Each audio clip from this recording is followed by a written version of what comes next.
Chapter 5:13. After becoming the leader of a force and grasping power, there would be all kinds of benefits. One of the most important benefits was that in most cases, the leader would no longer have to rush to the front lines and risk his life to fight. The same reason also applied to the few trusted subordinates of the leader. What was so good about fighting and risking their lives? There was always the danger of swords and axes, and their lives were in danger. Moreover, it was very unsightly to shout and roar in a fierce battle. There was no grace and majesty. How could it compare to standing at the back and giving orders in a safe place? It was the most worthwhile thing in the world to let others do the dangerous things, and to take the credit and the fruits of the battle was the best thing in the world. Of course, most things in this world were fair. Most people who could reach this level of status had experienced countless difficult trials and suffered untold hardships to reach this step. Although there were a few people who were lucky enough to reach the sky in a single step, there were still a few people who were lucky enough to reach the sky in a single step. Old Ma had benefited from Lu Qin. At this moment he did not rush to the front lines to experience the bloody slaughter, which made him feel very lucky. However, he more or less felt a little uncomfortable. Later on, when he heard the sounds of fighting and miserable cries coming from the big house on the other side of the wall, he faintly felt a little ashamed. Then he realized that it was probably because he didn't fight with his companions from the Floating Clouds division and stood in a safe place, as if he was a deserter. He could not help but look at Shui Ying and Lu Qin, who had already walked to the front and were standing side by side to observe the situation. Then he found that their faces were calm and indifferent, as if everything that was happening in front of them was a matter of course. There was not even a hint of anxiety or nervousness on their faces, let alone a hint of guilt. Could it be that he was not thick-skinned enough? As this thought flashed across Old Ma's mind, he suddenly heard a burst of exclamations and screams in the big house. A moment later, a man's voice suddenly roared loudly, "Who are you? How dare you kill innocent people in broad daylight?" No one replied. Or rather, the most direct answer was the sound of blades clanging and shadows. That man's voice was quickly interrupted. After a series of booming sounds, it was obvious that the voice was much weaker. At the same time, it carried a bit of mournfulness, anger, and despair. He shouted sternly, "Let me tell you, this is the property of Heavenly Law Hall. Aren't you afraid of angering Supreme Tai Hu by doing this?" When these words reached them, Shui Ying, Lu Qin, and even Old Ma, who was standing to the side, were all startled, their expressions changing slightly. Lu Qin immediately turned his head to look at Shui Ying. Shui Ying sensed his gaze and frowned slightly, but after a moment of silence, she shook her head and said, "I've investigated this family's background before, and there's no such thing." Lu Qin was silent for a moment, then nodded without saying anything. But Old Ma, who was standing beside him, hesitated for a moment, then took a step forward and said in a low voice, "It could also be a private property that Supreme Tai Hu had secretly arranged, or an estate that belonged to someone else under his name. Otherwise, he wouldn't have mentioned only Supreme Tai Hu by name, and not the other Supreme Lords." He paused for a moment, then said softly, "If we're not careful, I'm afraid that it might cause the two lords to be unhappy and fight." Lu Qin frowned. After a moment he said in a deep voice, "Once the bow is shot, there's no turning back. It's useless to say these things now." Old Ma nodded, said no more, and stood back.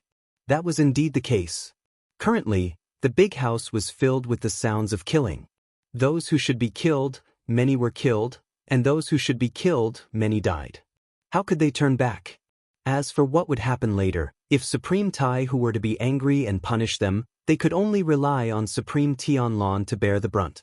Fortunately, after so many years, perfected Lord Tianlan did not disappoint in these matters.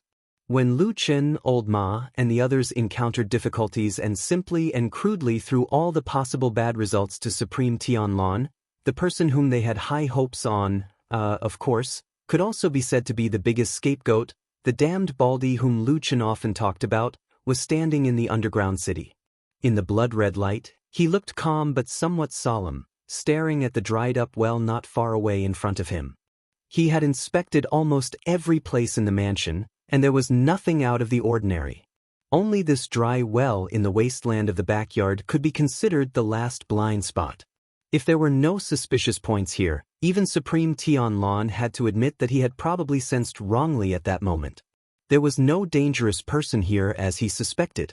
At least for now, the mouth of the well was dry, cracked, and covered with dust. It seemed that it had not been used for many years, not to mention that there might be something hidden under it. However, Perfected Lord Tianlan didn't intend to give up halfway. Although he wasn't sure if the outsider he suspected was hiding here, it wouldn't hurt to take a look at this place since it was the only place left. Soon, he came to the edge of the mouth of the well. His tall figure covered the mouth of the well. Just when he was about to lean over to take a look, his body suddenly paused. Supreme Tianlan suddenly raised his head and looked back.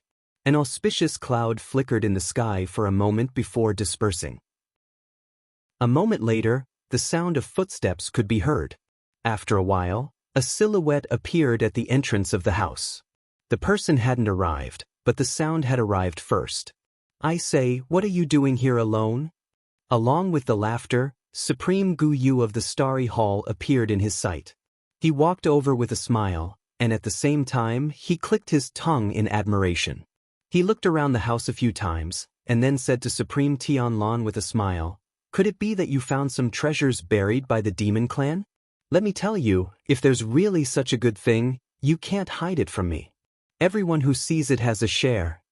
Perfected Lord Tianlan rolled his eyes, straightened his body at the entrance of the well, and turned around to face Perfected Gu Yu. "What treasure? Is there really such a thing? Your subordinates have almost turned this place upside down these days. What can't they find?" Perfected Lord Tianlan rolled his eyes. Supreme Gu Yu did not refute and said with a smile, "Maybe their cultivation is too low and they can't find the hidden treasure." Perfected Lord Tianlan scoffed and took 2 steps towards him with his hands clasped behind his back. "I was here a while ago. I felt that there was something strange in this house, as if someone was hiding here. That's why I came to take a look." Supreme Gu Yu was shocked and said, "There's actually such a thing? Did you find the person?" Supreme Tianlan shook his head and said, "No." After a pause, he frowned and said, "That voice was too weak and soft. Did I hear wrongly?" Gu Yu Perfected Monarch thought for a while, then pointed at the blood moon above her head and said, "Now that this place is constantly illuminated by the blood moon's radiance day and night, it greatly affects us cultivators. Perhaps you are also affected by the blood moon, that's why you made a mistake?" Supreme Tianlan hesitated for a while and then nodded slowly. He said, "What you said seems to make some sense." Supreme Gu Yu smiled and made an inviting gesture. The two of them walked out side by side. At the same time, Supreme Gu Yu said, "When I came here today, I saw your subordinates from Fuyunji gathering and going down the mountain. It seems like they're going to do something big?" Supreme Tianlan looked at him and nodded. He said, "Yes, they told me that they're going to capture that Elder Gray and bring him to me today." Chapter 5:14. Gu Yu True Lord laughed. His expression did not show much surprise. People who were in their positions, of course they were not people who were isolated from the news, there would always be all kinds of news transmitted to them through different channels.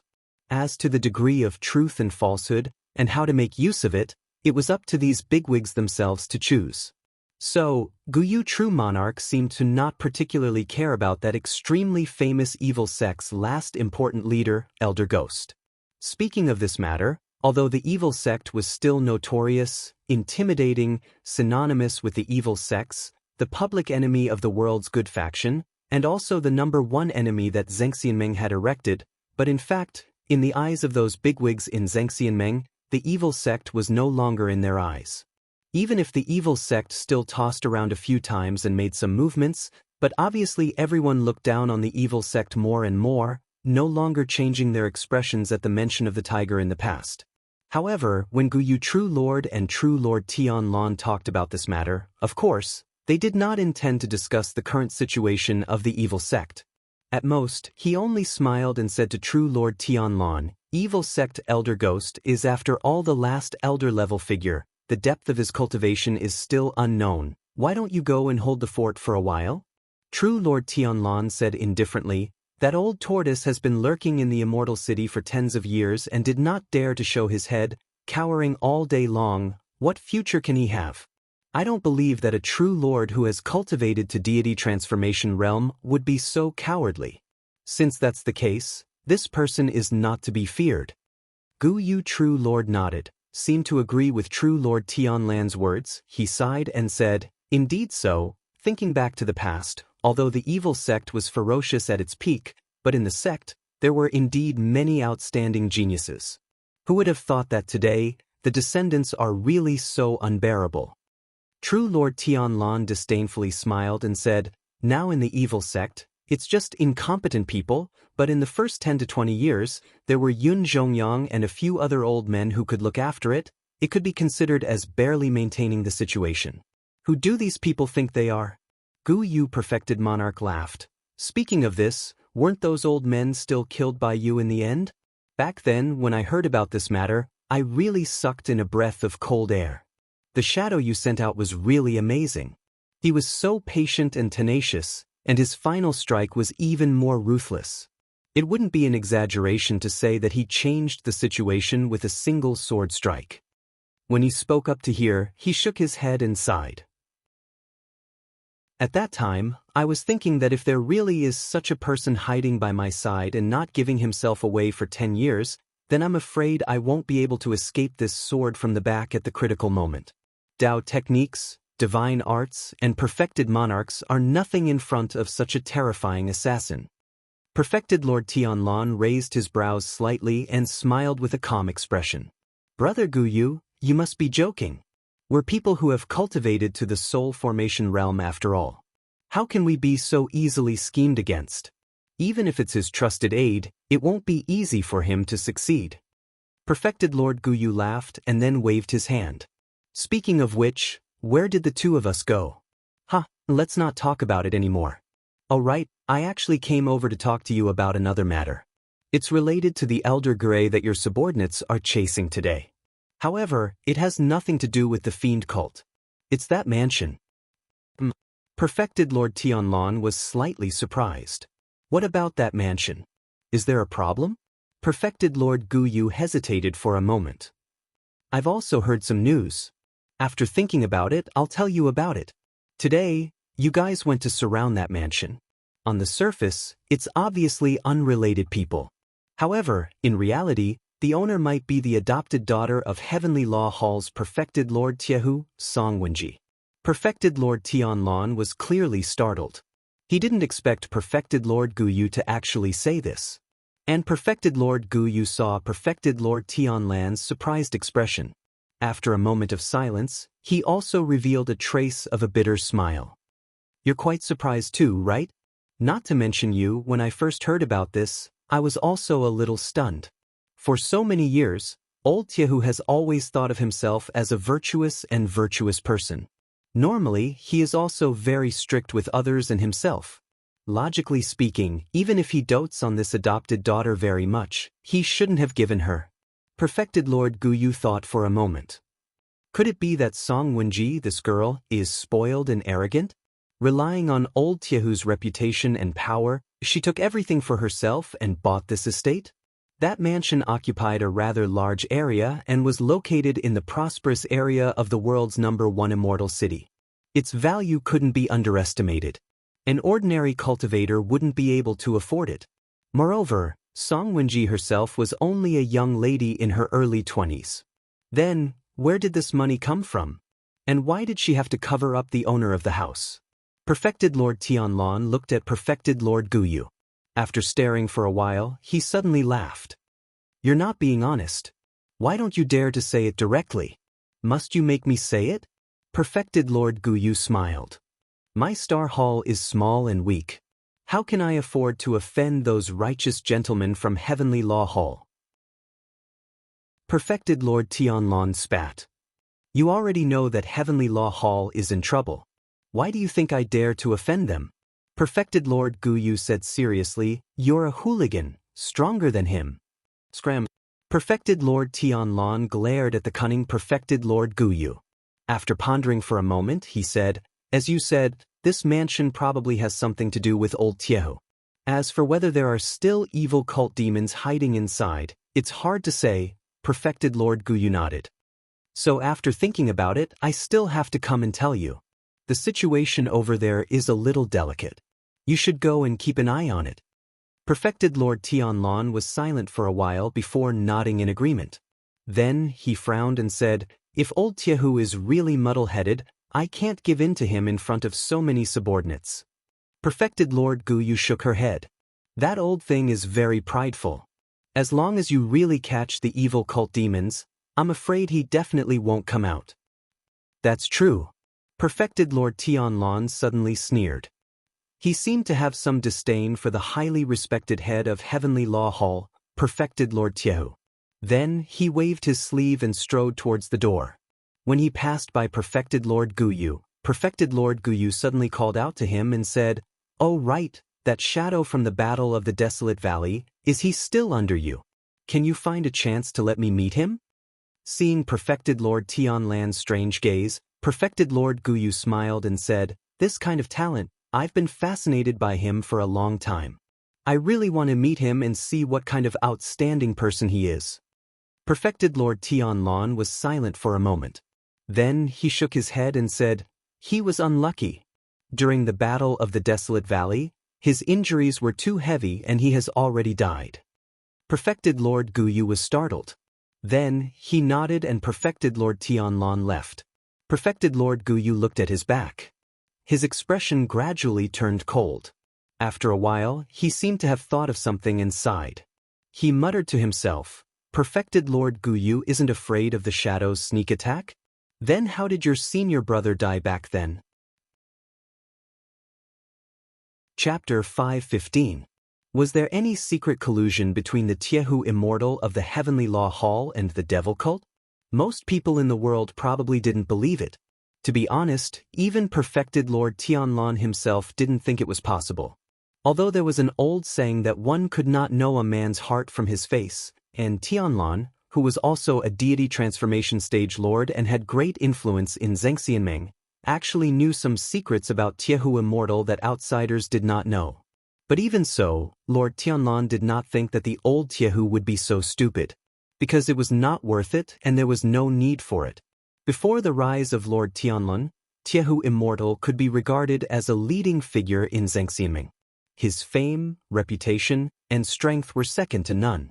In addition, he had painstakingly maintained an upright image for many years, and had always been respected by the righteous cultivators in the world. At that time, it was not an exaggeration to say that he was respected by the whole world. However, talented people emerged in every generation.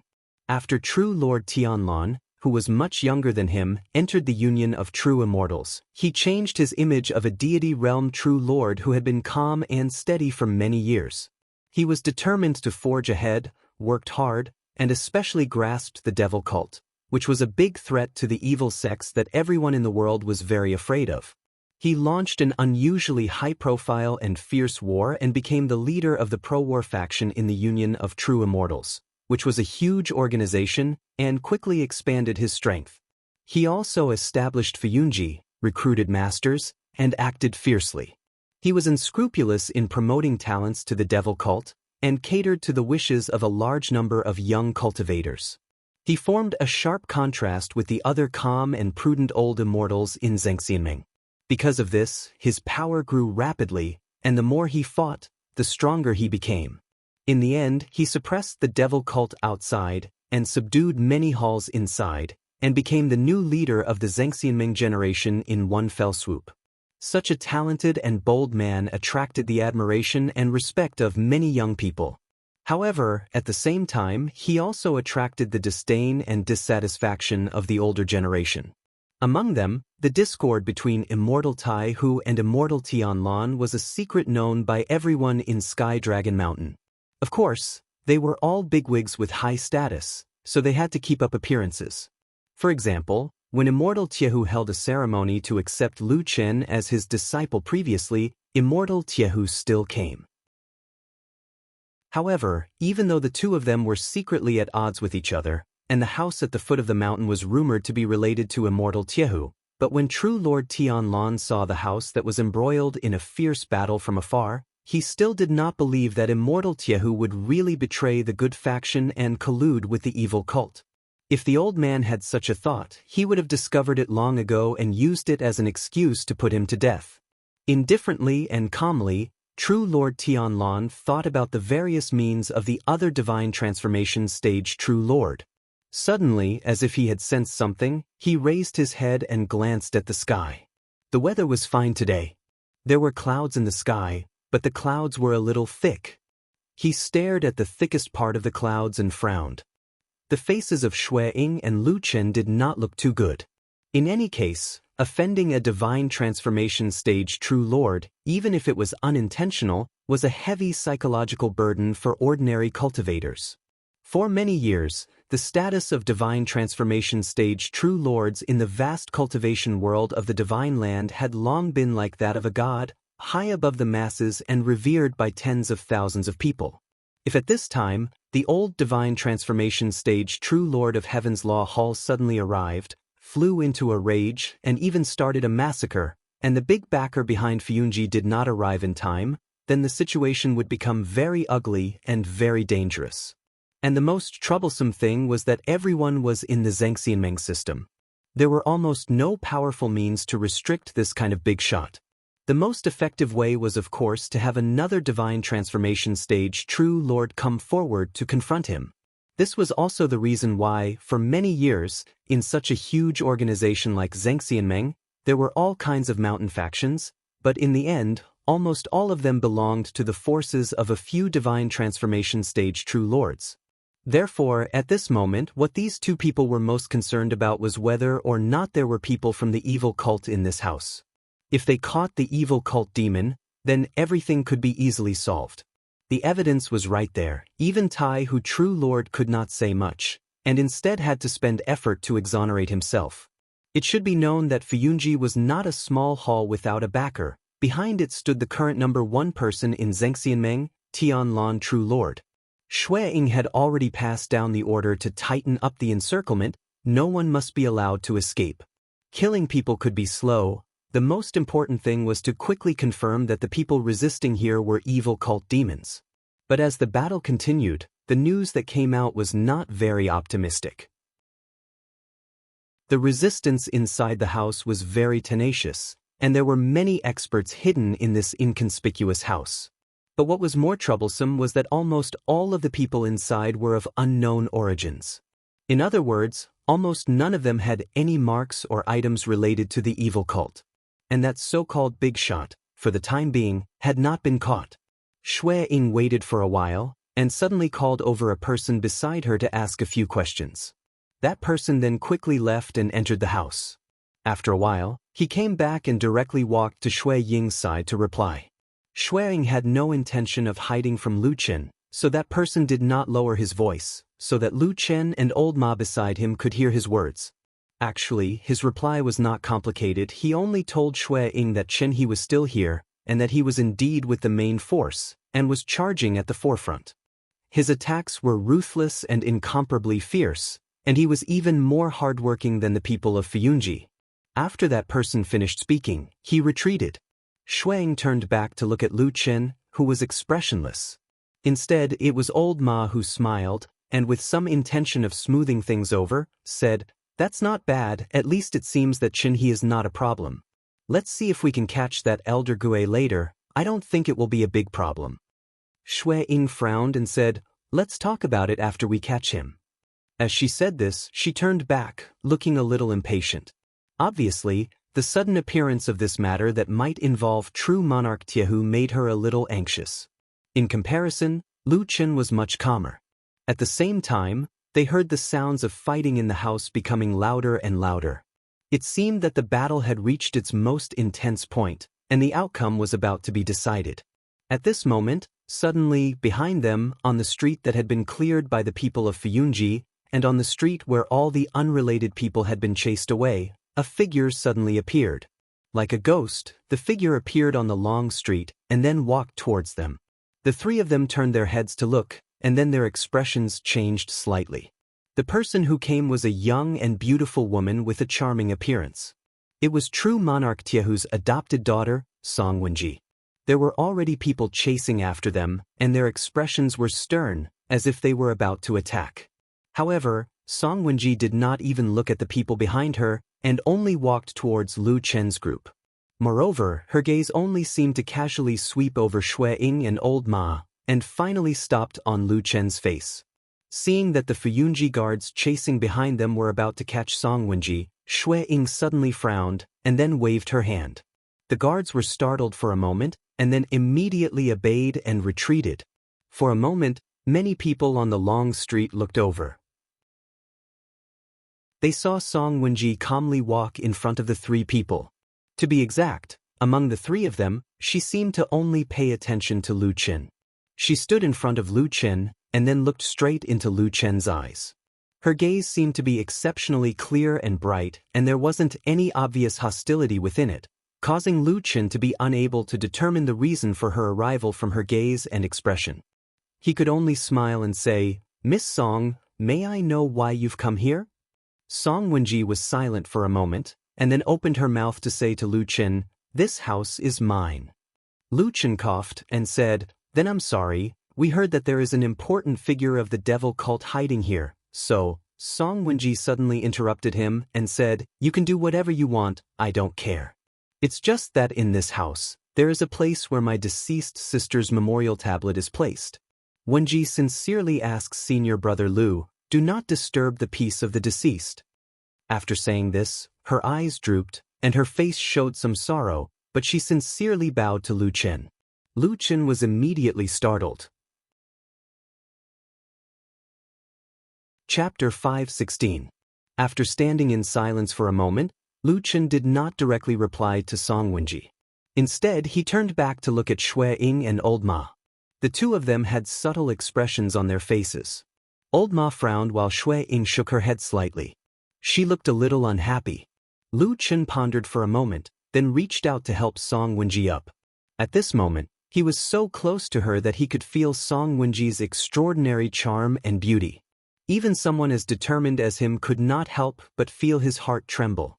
Perhaps this was the so-called beauty of the world. The closer one was to her, the more they could not help but be attracted. Such a thought flashed across Lu Chen's mind, but he immediately suppressed those strange thoughts in his mind. His eyes became clear in the blink of an eye. He took half a step back and said in a low voice, "Miss Song, you said this house is yours? Then do you know what is happening inside?" Song Wenji's eyes fluttered as she glanced at the house. At this moment, there were all kinds of sounds of fighting and screams coming from inside. Even though she was blocked by the high walls, she could still feel the intense battle going on inside the house. Presumably, it was a scene of blood splattering everywhere. Song Wenji's expression changed slightly, as if she was hesitant.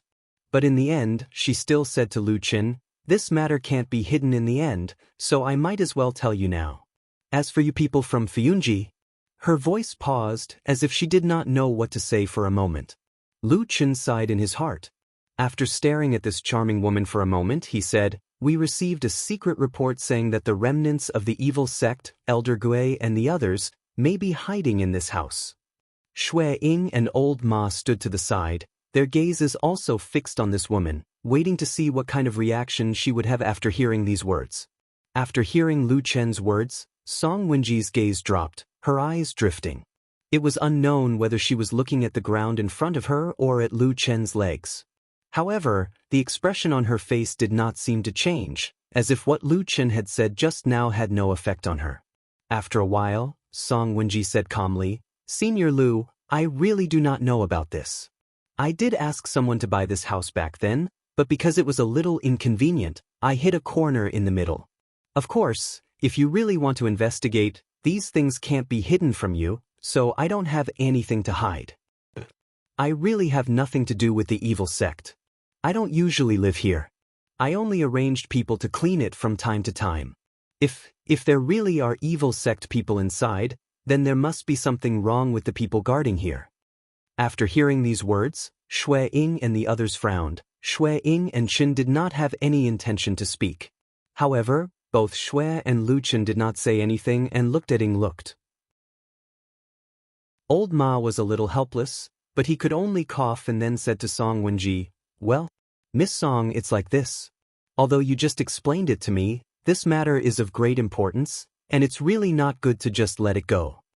"And your explanation," said Song Wenji. "To be honest, it's not easy to explain." Song Wenji's bright eyes flashed. She looked at Old Ma and said, "But what I said is the truth." Old Ma hesitated for a moment, then finally clenched his teeth and said, Chen, I have to ask you something. Please answer me truthfully." Song Wenji saw that he was serious and also became serious. "Please speak. You bought this house, but the money was paid for by your foster father? Was it Tai Hu Supreme who asked you to buy this house?" Song Wenji's expression suddenly changed. A hint of coldness appeared on her face. She did not answer immediately, but stared coldly at Old Ma. Old Ma's expression was the same as usual, as if he did not feel anything strange. However, he could faintly feel a trace of bitterness at the corner of his mouth. The atmosphere suddenly became somewhat stiff. For a moment, no one spoke. After a while, Song Wenji coldly said, "What do you mean by asking this question?" Old Ma smiled awkwardly and said, "This is something that must be asked. After all, you are Tai Hu Supreme's foster daughter. We have to clarify the relationship between you and him in this matter." Saying this, he couldn't help but add, "No other intention." No other intention would be absurd.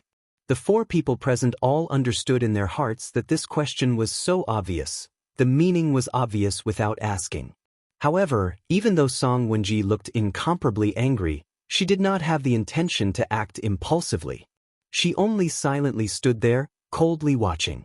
Finally, she slowly said, "This matter has nothing to do with foster father."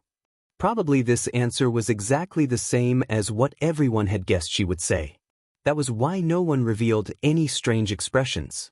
Instead, Lu Chen at this moment suddenly raised his eyebrows. His gaze passed over Song Wenji's shoulder and looked at the distant street. Suddenly, a tall and sturdy figure appeared. That shiny bald head waved at him from afar. After a moment, that person walked into a house by the roadside. Lu Chen hesitated for a moment and then said to Song Wenji, "Miss Song, you don't have to be anxious. We, Fuyunji, are here to capture the evil faction evil people. We will not purposely disturb your sister's memorial tablet. But this matter is of great importance. You are after all the owner of the house. Why don't you wait here for a moment?" As he spoke, he did not wait for Song Wenji's reply. It was as if he was certain that she would definitely stay here. He turned to Shui Ying and said, "Hallmaster, I will have to trouble you to accompany Miss Song for a moment. Once the fighting inside is over, we will go in and see if there are any evil faction evil people. The result will be clear at a glance. We will decide how to deal with them at that time." After speaking, he turned to Old Ma and said, "You also wait here. I will be back soon." After speaking, he smiled at Song Wenji and walked straight into the distant street. Shui Ying frowned as if somewhat puzzled. She wanted to say something but stopped. Song Wenji's expression changed.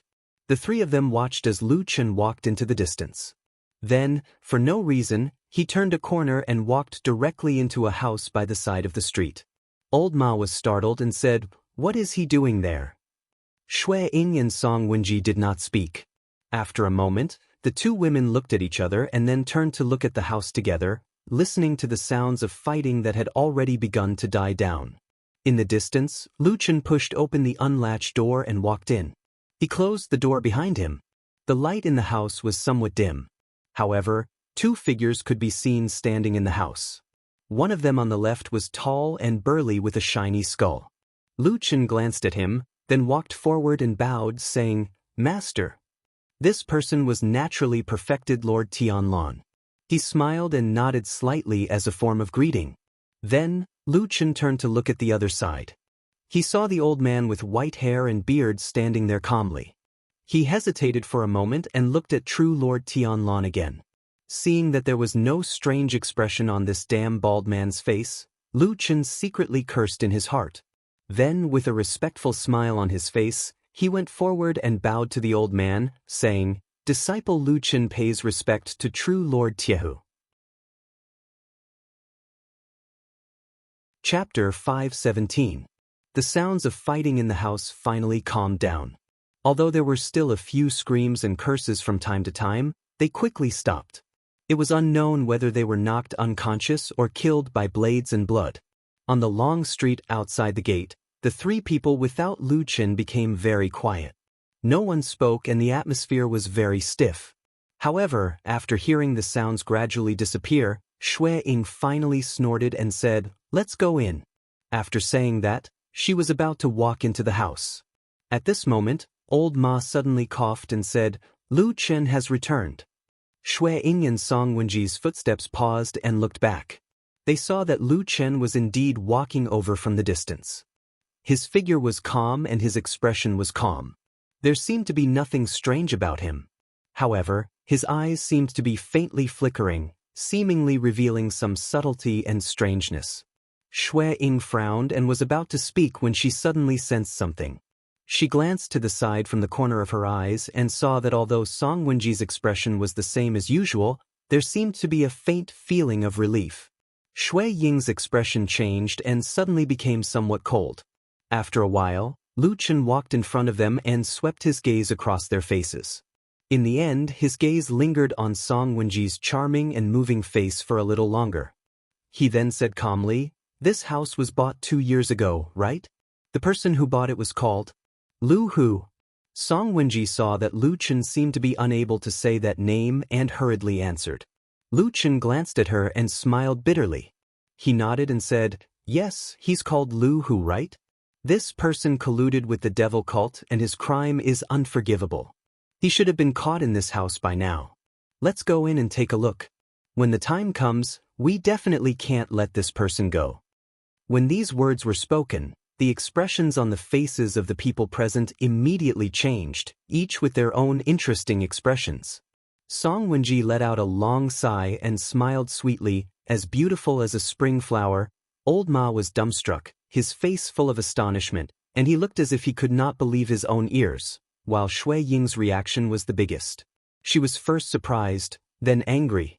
She opened her mouth as if she wanted to say something, but then she snorted coldly, turned around, and walked away with a cold face.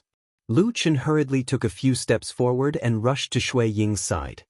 He whispered a few words to her, but Xue Ying did not seem to be satisfied. She did not even soften her voice. Instead, she angrily said, "Do you know how much risk we have taken? In the end, you let us go just like that?" With that, she strode forward again. Lu Qin frowned and grabbed her wrist. Xue Ying suddenly turned around, but before she could get angry, Lu Qin had already pulled her to the side, and then quickly whispered to her in an extremely low voice. Whether it was Song Wenji or Old Ma, they could not clearly hear what Lu Qin was saying at that moment.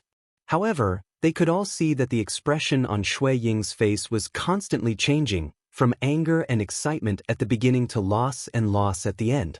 After a while, Lu Qin finished speaking and then gently let go of Xue Ying's wrist.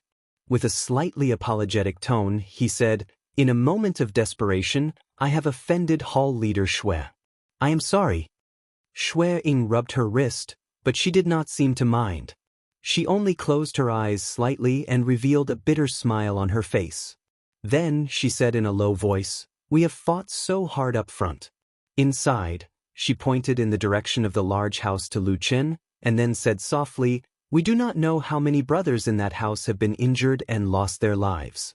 But even so, is it still not comparable to a few casual words from the higher-ups?"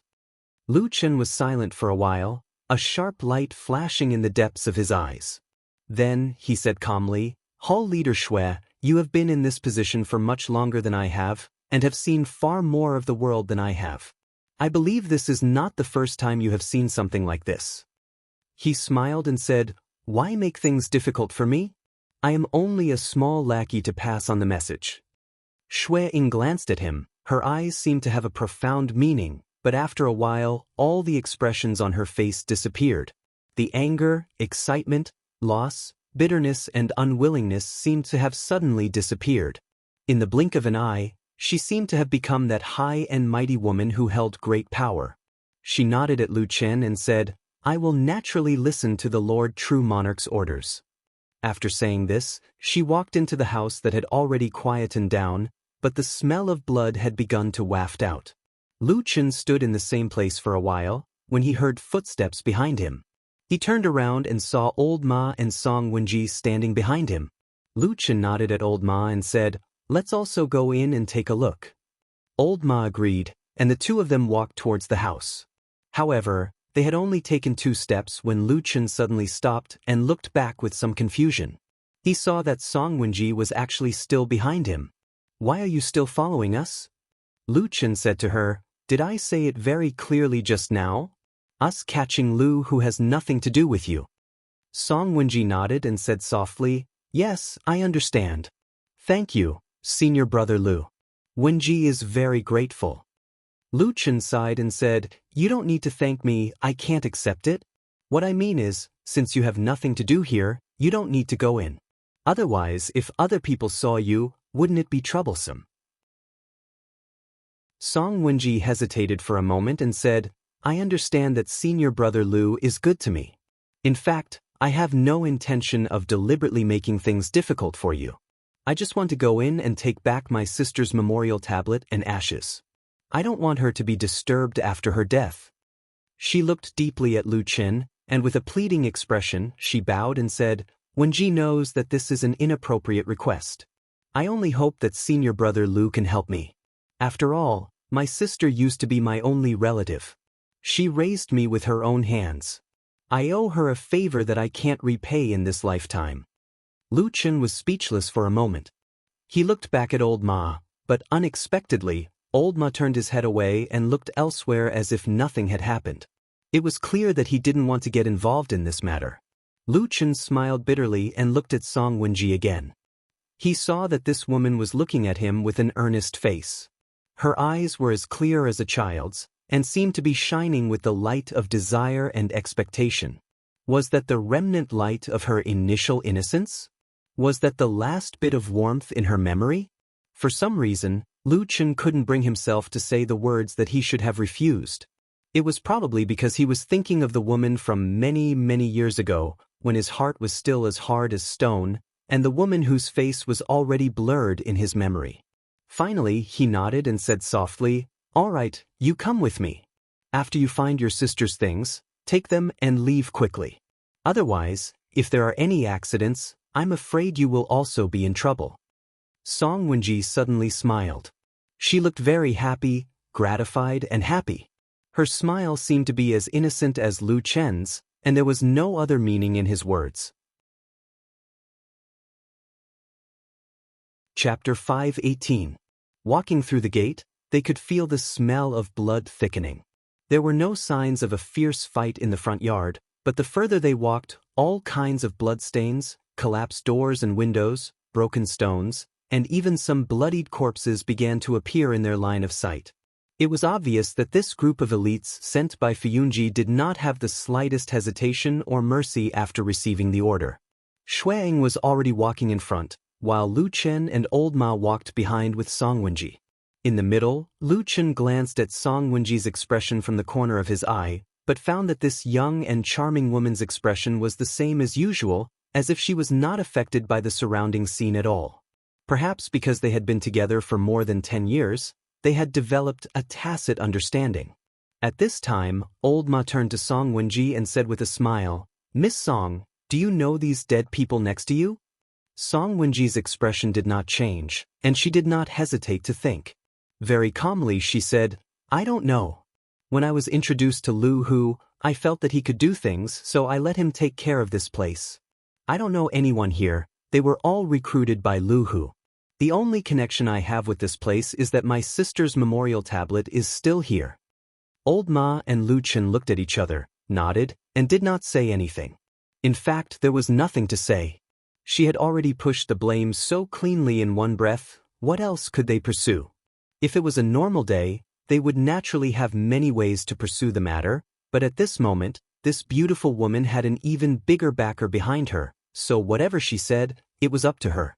After walking for a while, Song Wenji opened her mouth and pointed in a direction, saying that her sister's memorial tablet was placed in a quiet room on the other side. Lu Chen then let Old Ma lead him there. Unexpectedly, old Ma was unwilling, only saying that there were many things ahead, and his identity was different from Lu Chen's. Lu Chen could walk freely, but if old Ma slipped away halfway and was caught by some big shot in Fuyunji, he might suffer a lot. Lu Chen also felt a little helpless. Although he knew that old Ma's words were mostly evasive, he could not say that what he said was unreasonable, so he could only wave his hand and let him go. Song Wenji still needed someone to follow her. Although Lu Chen didn't know what Immortal Tiehu had said to the damn Baldi or what kind of deal they had reached to make Immortal Tianlan let them off, he didn't dare to let Song Wenji act alone in this house as the matter was a little delicate. However, in the following time, it seemed that Lu Chen's worry was unnecessary. Song Wenji could not be more normal. From the beginning to the end, she was very obedient, walking with Lu Chen, never leaving Lu Chen's sight, and did not make any suspicious movements. They walked all the way to the quiet room she mentioned, and then, under the gaze of Lu Chen, went in and took out a small urn and the wooden tablet of the memorial tablet. Lu Chen glanced at the wooden tablet and looked at the row of words on it with a calm expression. Then, he looked away and said calmly, "Have you got them?" Song Wenji nodded and said, "These are the two things." "Thank you, Senior Brother Lu, Wenji is very grateful." Lu Chen smiled and said, "You're welcome. Since you've got the things, it's not suitable for you to stay here for long in this bloody place, so you should leave first." Song Wenji replied with a "N," carried the small urn and the tablet and walked out. Lu Chen followed behind her. He had only walked a few steps when he suddenly saw a figure turning the corner in front of him. The figure was tall and slender, and the two of them immediately met. It was actually Su Qingjun. Su Qingjun also did not expect to meet the two of them here. Looking at Lu Chen and Song Wenji, and then her eyes also saw the few things in Song Wenji's arms, she could not help but was startled, and her face revealed a strange expression. Song Wenji's expression right now was calm, and seemed to have some sorrow. Seeing Su Qingjun, she did not have any change, only nodded to her and walked over. Lu Chen for a moment felt a headache, but the matter was right in front of him. After thinking about it, he still had to follow. When he passed by Su Qingjun, he softly said, "There are evil faction heretics here, be careful." Su Qingjun snorted, with some unhappiness on her face, lightly said, "When I was fighting with the evil faction heretics, I did not see you, so you came here."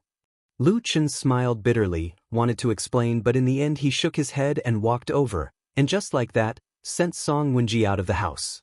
After Song Wenji went out, she purposely stopped, turned and smiled at Lu Chen, and then said, "This time I really have to thank Lu's senior brother for your help."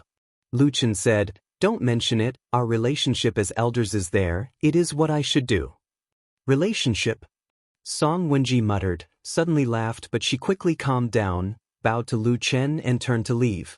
But after a few steps, she suddenly turned back and said to Lu Chen, "If you need me to explain to that Sister Su, Lu Chen's senior brother, feel free to tell me." Lu Chen rolled his eyes, sternly said, "There is no such thing. I walk straight and sit upright. An upright body is not afraid of crooked shadows. There is nothing to explain." After a pause, he added, "Oh, that Su Qingjun and I actually do not have any special relationship. Don't think too much, so as not to hurt her reputation." Song Wenji smiled. She didn't say anything and just floated away. Lu Chen looked at her back for a while, then turned around and walked back into the house. When he passed by the intersection, he purposely looked at the place where they had met, only to see that it was empty. There was no one there. At this time, there were basically no sounds of fighting in the house, but all kinds of noises and shouts were much more than before, rising and falling, gathering in the backyard of the house, occasionally accompanied by a few screams, but they quickly disappeared. Lu Chen quickened his pace and walked towards the backyard. The stench of blood in the air was getting thicker and thicker, and along the way, there were corpses strewn all over the place. Just as he was about to see the gate to the backyard, he suddenly heard a loud noise in front of him, as if many people were exclaiming in unison, and then excited voices could be heard. "Here, here. There is a secret door, quickly open it.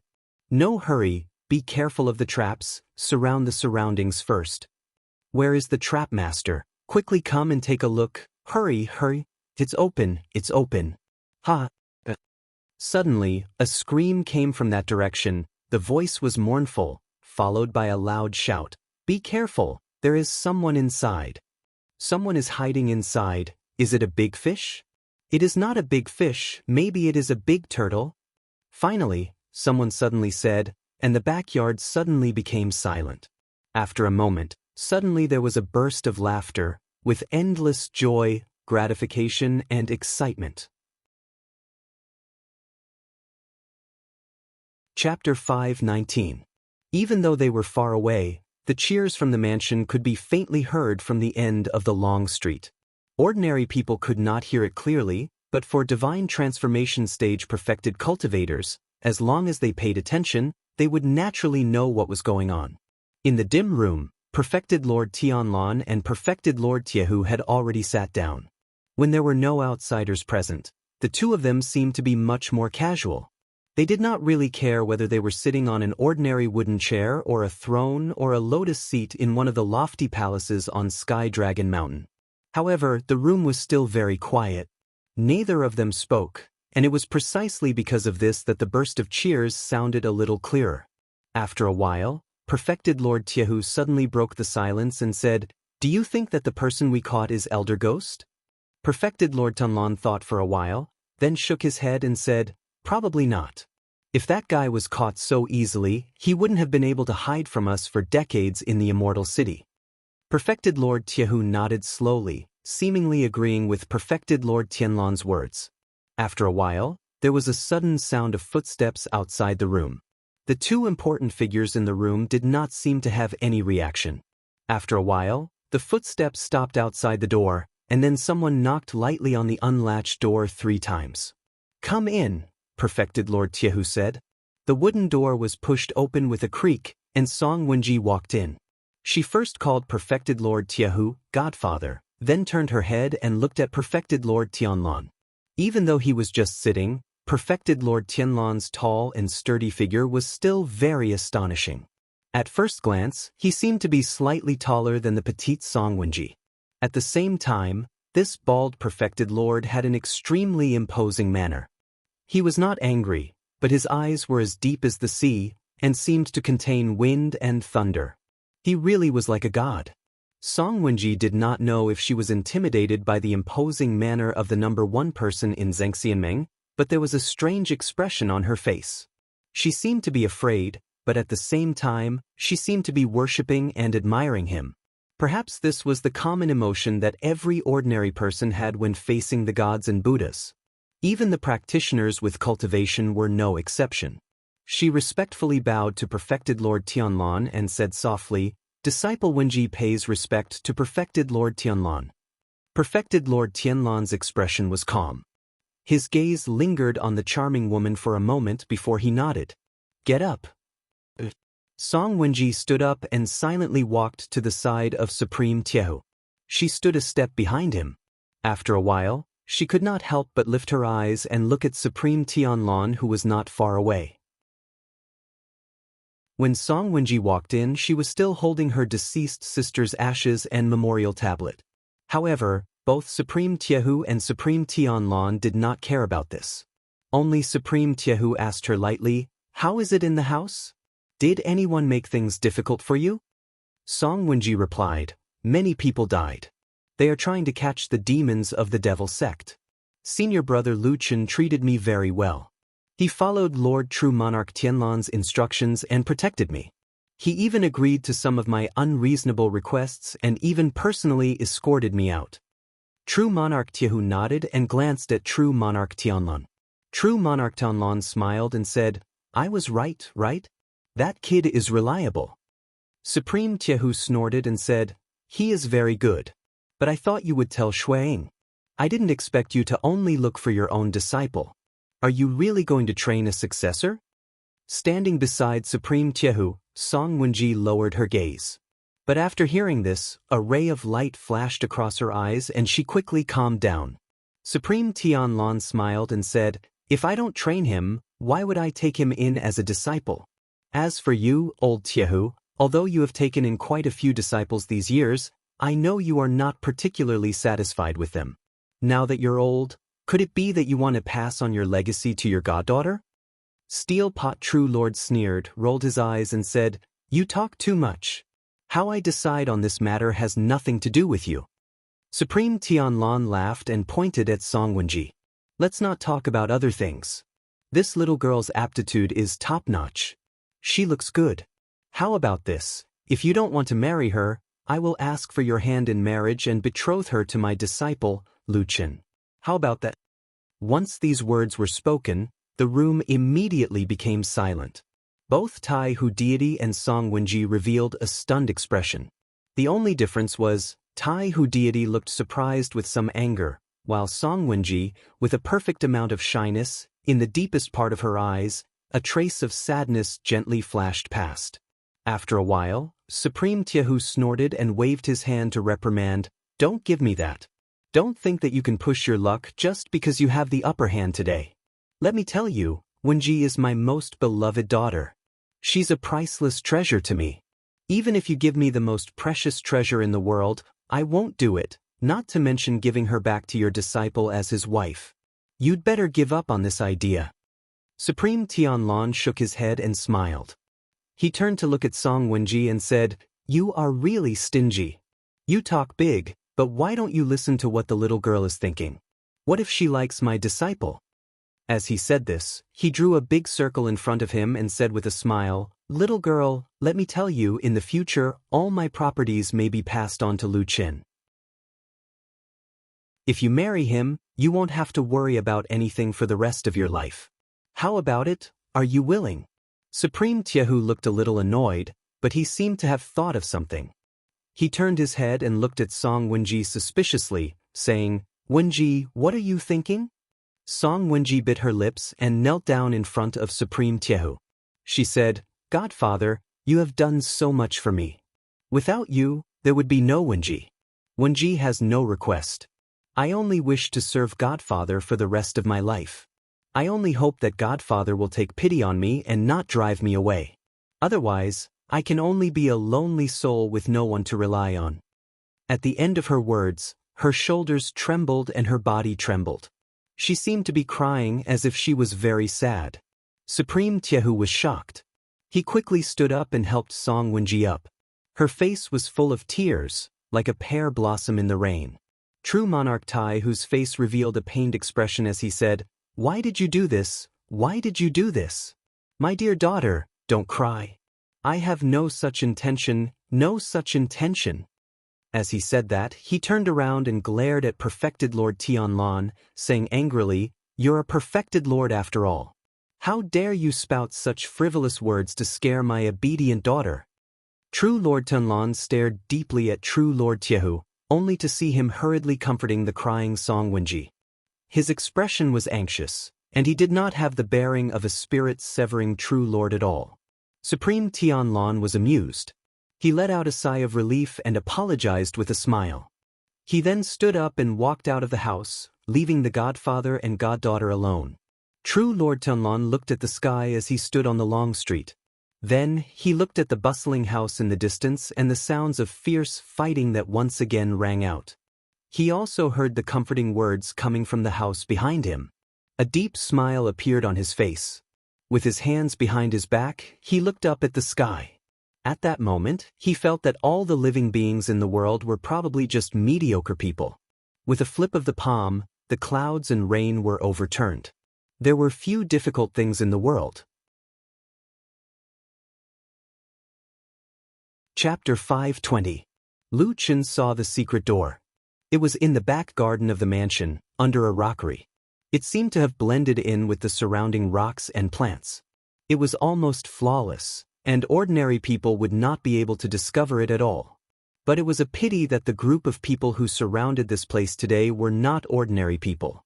In the long history of fighting with the devil sect, Fuyunji had long developed from an unknown small sect of Zhengxianmeng to a huge, terrifying, and even somewhat abnormal powerful organization.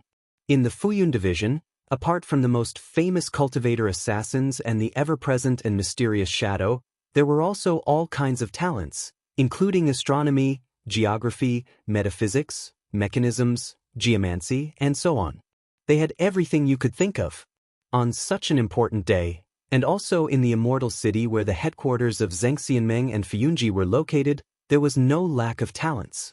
Therefore, this ingeniously hidden secret door did not hide for long before it was discovered by the people in Fiyunji who specialized in this field.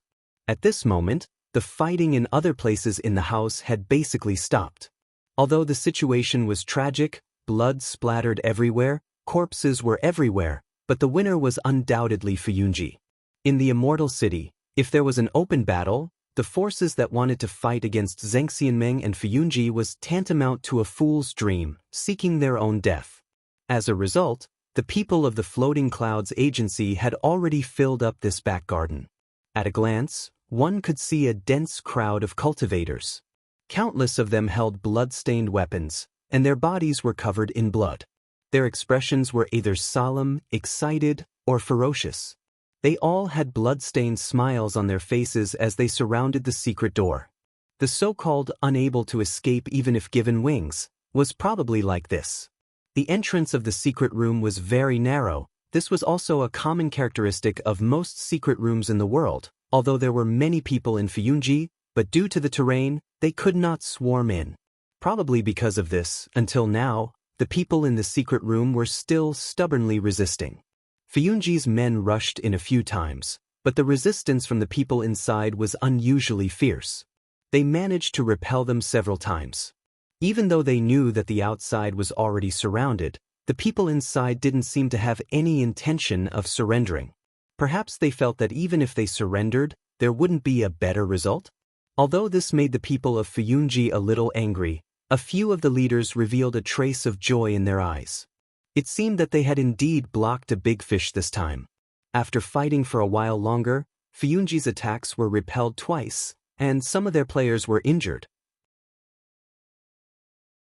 This time, the expressions of Xue Ying and the others turned somewhat ugly. Lu Chen also walked to her side and said softly, "Don't think too much. If he wanted to die, he would have killed himself long ago. Just use those methods on him and force him out." Xue Ying pondered for a moment and nodded. She casually waved her hand and summoned a nearby subordinate. Then she whispered a few orders and the subordinate immediately turned and ran away. After that, Xue Ying acted as if nothing had happened. She whispered in a voice that only Lu Chen could hear, "Is the true lord outside?" "Yes, he's outside watching," Lu Chen said. "Oh," Xue Ying responded, seeming to let out a sigh of relief. Lu Chen smiled at her and didn't say anything else. Not long after, there was a commotion in the crowd in front of them. After a while, it seemed like someone shouted a few words. Then, there was a rustling sound, and an empty space appeared in the middle of the crowd, which happened to be near the secret door. Then, 4 or 5 people walked up, each holding a large lump of something in their hands. They slowly walked to a place not far from the door of the secret room. The secret room was silent, and the atmosphere seemed to be somewhat tense. Someone in the crowd suddenly laughed.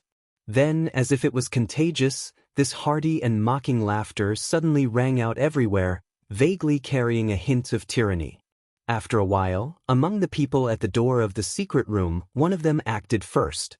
He quickly threw 5 or 6 black ball-shaped objects into the secret room from a distance. There was an angry roar in the secret room. But very quickly, almost in the blink of an eye, this angry roar was drowned out by a violent explosion. A blazing flame suddenly lit up, and the orange flame even rushed out of the secret door halfway. A wave of heat rolled and drifted, making it even more difficult to imagine the scene in the secret room. Xue Ying and Lu Chen's expressions didn't change, as if they didn't have any emotions. But when Lu Chen turned to look, he found that among the Fiyunji experts in the crowd in front, about half of them had happy smiles on their faces. It was probably because of this that Lu Chen quickly found a girl in the crowd who didn't fit in with the others. Su Qingjun stood in the crowd, frowning slightly. She stared at the flames in the secret room for a moment, then gritted her teeth and turned her head away. Then, as if she felt something, she looked in Lu Chen's direction and saw Lu Chen staring at her. Su Qingjun was startled, but in the end she didn't say anything. She just silently walked backwards. There were no miserable screams coming from the secret room that was filled with flames. After a while, This caused the surrounding Fuyunji people to feel a little restless. Shui Ying snorted and waved her hand again, as if she was giving an order. The people in front of the door immediately moved, taking turns to walk forward, and then very skillfully threw the things in their hands into the secret room. Thus, in this lonely and despairing secret room, apart from the raging flames, there was also poisonous water, bone-corroding black sand, floating poisonous gas that could rot from the mouth to the lungs, and other things that could make one's scalp go numb and die a horrible death.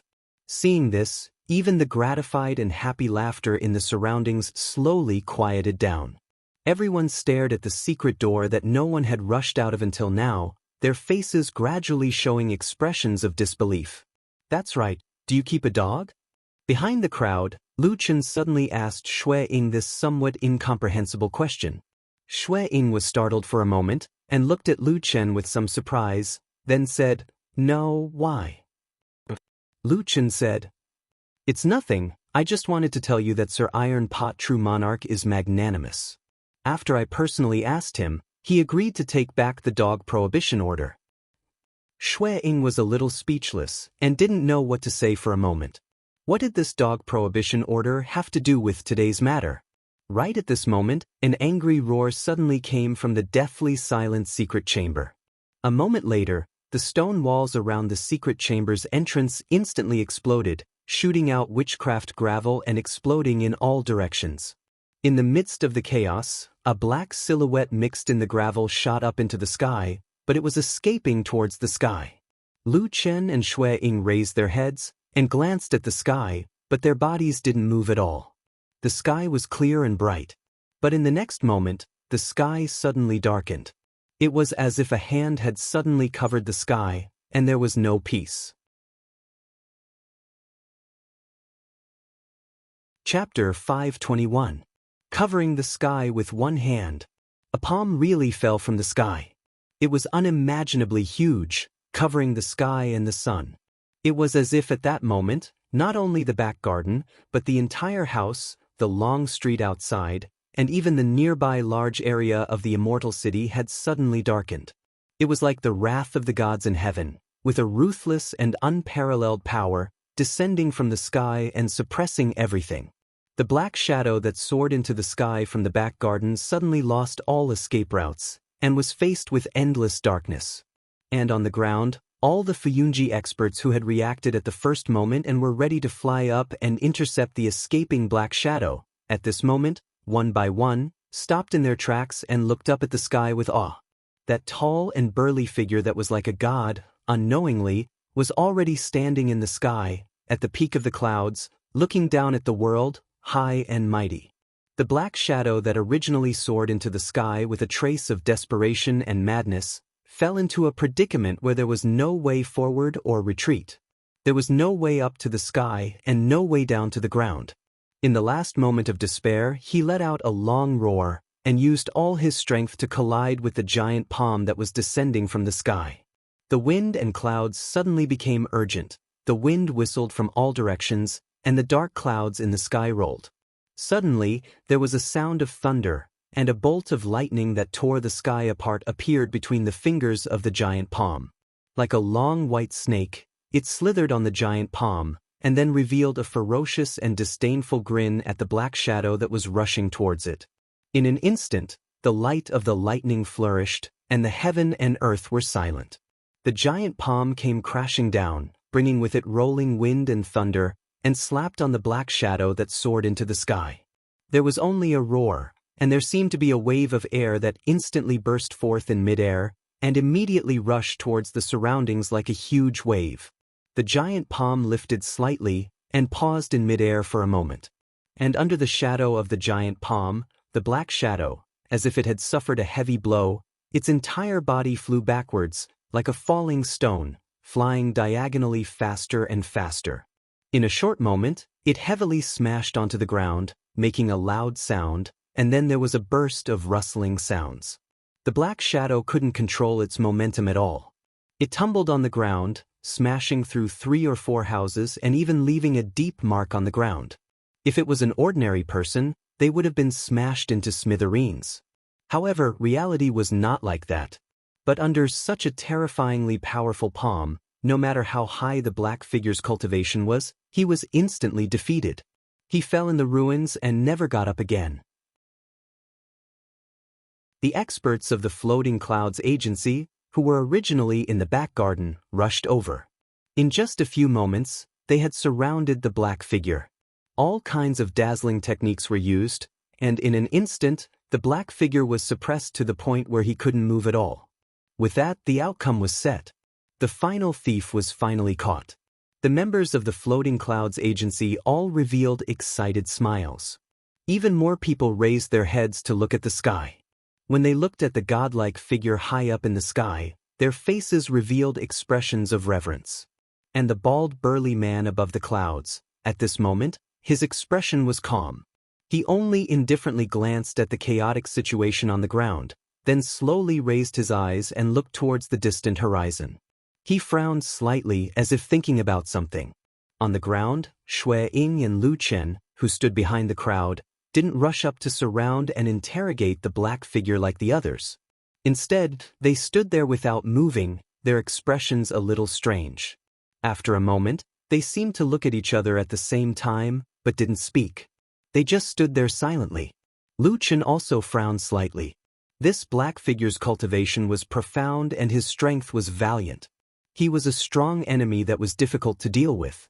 But if everyone's target was the ghost elder who had fought with Supreme Tianlan and Fuyunji in the Immortal City for decades, it seemed to be a little weak. Was the ghost elder only at this level? Or could it be that this time, that crafty and treacherous old turtle was once again hiding in some dark corner, continuing his evil deeds? The battle between the evil cult and the Fuyunci was still not over, it was still going to continue painfully like this. In the underground city that was shrouded by the blood-red brilliance of the blood moon, Supreme Guyu expressionlessly walked out from the big house. Standing at the door, he paused for a moment. As if he sensed something, he raised his head and glanced at the sky. What entered his eyes was a strange blood moon that was surrounded by red light and shadows. But his gaze didn't seem to stop at that thing. After pausing on the blood moon for a moment, he looked further away. Passing through the blood moon was a solid and thick rock wall, and further away was the ground of the human world. That place seemed to be another world, and above it was a layer of real sky. The wind and clouds swirled. The person whose power shook the four directions was standing above the 9 heavens. Supreme Guyu's expression at this moment became somewhat complicated. He seemed to be deep in thought, and then quietly sat down on the stone steps at the door. In the huge city, on the long and empty streets, there was only his figure, looking like a lone shadow, extremely lonely. The blood light floated, sprinkled on his body, and also into the house behind him. In the backyard separated by a wall, in the dried-up well, a shadow hidden in the deepest part of the darkness slowly moved. He raised his head and glanced at that small well, and heaved a long sigh of relief. Then he seemed to hesitate, but in the end he still stood up, using his hands and feet to pat the hard walls of the well. His entire body then quietly climbed up the well wall. There was no sound of wind as the figure moved, no movement at all. This black figure silently and slowly climbed to the mouth of the dry well. The blood moon in the sky sprinkled down blood-red light, onto the well, onto his body. The red light floated up and down, like waves in a blood ocean, clustered his figure in the light and shadow. That black shadow let out a low sigh of satisfaction, deeply breathed in this air that even the smell seemed to carry the stench of blood, and then looked up at the blood moon in the sky, and slowly poked his head out. In the red blood light, the face that poked out of the well was impressively a sinister mask. Only the 2 eye sockets were 2 holes, and 2 dark red lights could be seen flickering in them. Not far away, outside the door separated by a wall, Supreme Guyu also quietly sat, looking up as if he did not feel anything. In that small house on the long street of the Immortal City, the doors and windows were opened. Tai Hu Tru and Song Wenji stood in front of the window, and saw the entire scene in the sky. When the gigantic palm with unparalleled power defeated the black shadow that soared to the sky, True Lord Tiehu frowned, while Song Wenji, who was standing beside him, revealed a complicated expression, A trace of reverence first appeared in the depths of her eyes. Perhaps that was the feeling of every cultivator when facing such a powerful force that stood at the peak of the human cultivation world. Then, she revealed a trace of worry, and turned to look at Supreme Tai Hu Tru. Supreme Tai Hu Tru seemed to feel the worried gaze of his goddaughter, and turned to her, forcing a smile. Song Wenji was a little hesitant, but finally said in a low voice, "Godfather, Supreme Tianlan he is very strong." Supreme Tai Hu Tru was silent for a moment, and suddenly sneered, his face revealing an arrogant expression, and said, "Not bad, but at my level, who cannot do this? This person is frivolous, and purposely wants to show off to the world, for an undeserved reputation, and is only SOSO. After speaking, he turned and walked away. Song Wenji took one last look at the figure in the sky outside the house. The corner of her mouth slightly revealed an imperceptible smile, and hurriedly followed Supreme Tai Hu Tru. Chapter 522. Chen He, who was in the crowd, squeezed through the people around him and walked out. His face was ashen as he turned to look at his surroundings. He quickly found Shui Ying and Lu Chen, who were standing behind the crowd and had not come over to join in the fun. He stood where he was and hesitated for a moment. Then he walked over with an ugly expression. He even had to take a deep breath to calm himself down before saying to the two of them in a deep voice, "That is not Elder Gue." Shui Ying and Lu Chen looked at him and did not say anything. After a moment of silence, Chen He said, "That person is called Fan Tui. He is the leader of the demon sect in the Western continent. He has been doing well over the years and is highly regarded by Elder Gue. He was deployed to the Celestial City with the intention of nurturing and putting him in an important position." Chen He did not finish his sentence because the outcome was right before his eyes. Clearly, this high-ranking member of the demon sect, Fan Te, was very unlucky. It was an important opportunity for him to achieve meteoric success. However, he had coincidentally encountered a series of heavy blows to the demon sect from Fuyunji. It was naturally impossible for him to achieve his ambitions now. He was even forced to hide here and was eventually captured alive. It could be said that he was unlucky. However, there was no joy on the faces of Lu Chen and Shui Ying. The two of them looked at each other and saw a hint of worry and disappointment in their eyes. Their most important and biggest target, Elder Gue, who was the key to completely destroying the demon sect, where was he hiding? Could it be that this sinister and cunning enemy, who had fought with the people of Fuyunji for decades, would still be pestering Xianxia in the Celestial City? Even though perfected Lord Tianlan had clearly held back and did not kill Fan Te, it was not easy to fall into the hands of a divine transformation stage perfected lord, someone who had the power to be Xianxia or even the most powerful person in the world. Fan Tue faced this divine transformation stage perfected lord head-on and was defeated on the spot. Even though he did not die on the spot, his internal organs were shaken and his meridians were in a mess. He fainted on the spot and remained unconscious for 3 days and 3 nights. During this period, Fuyunji had brought people back to Mount Tianlong. Of course, it was not just Fan Tue.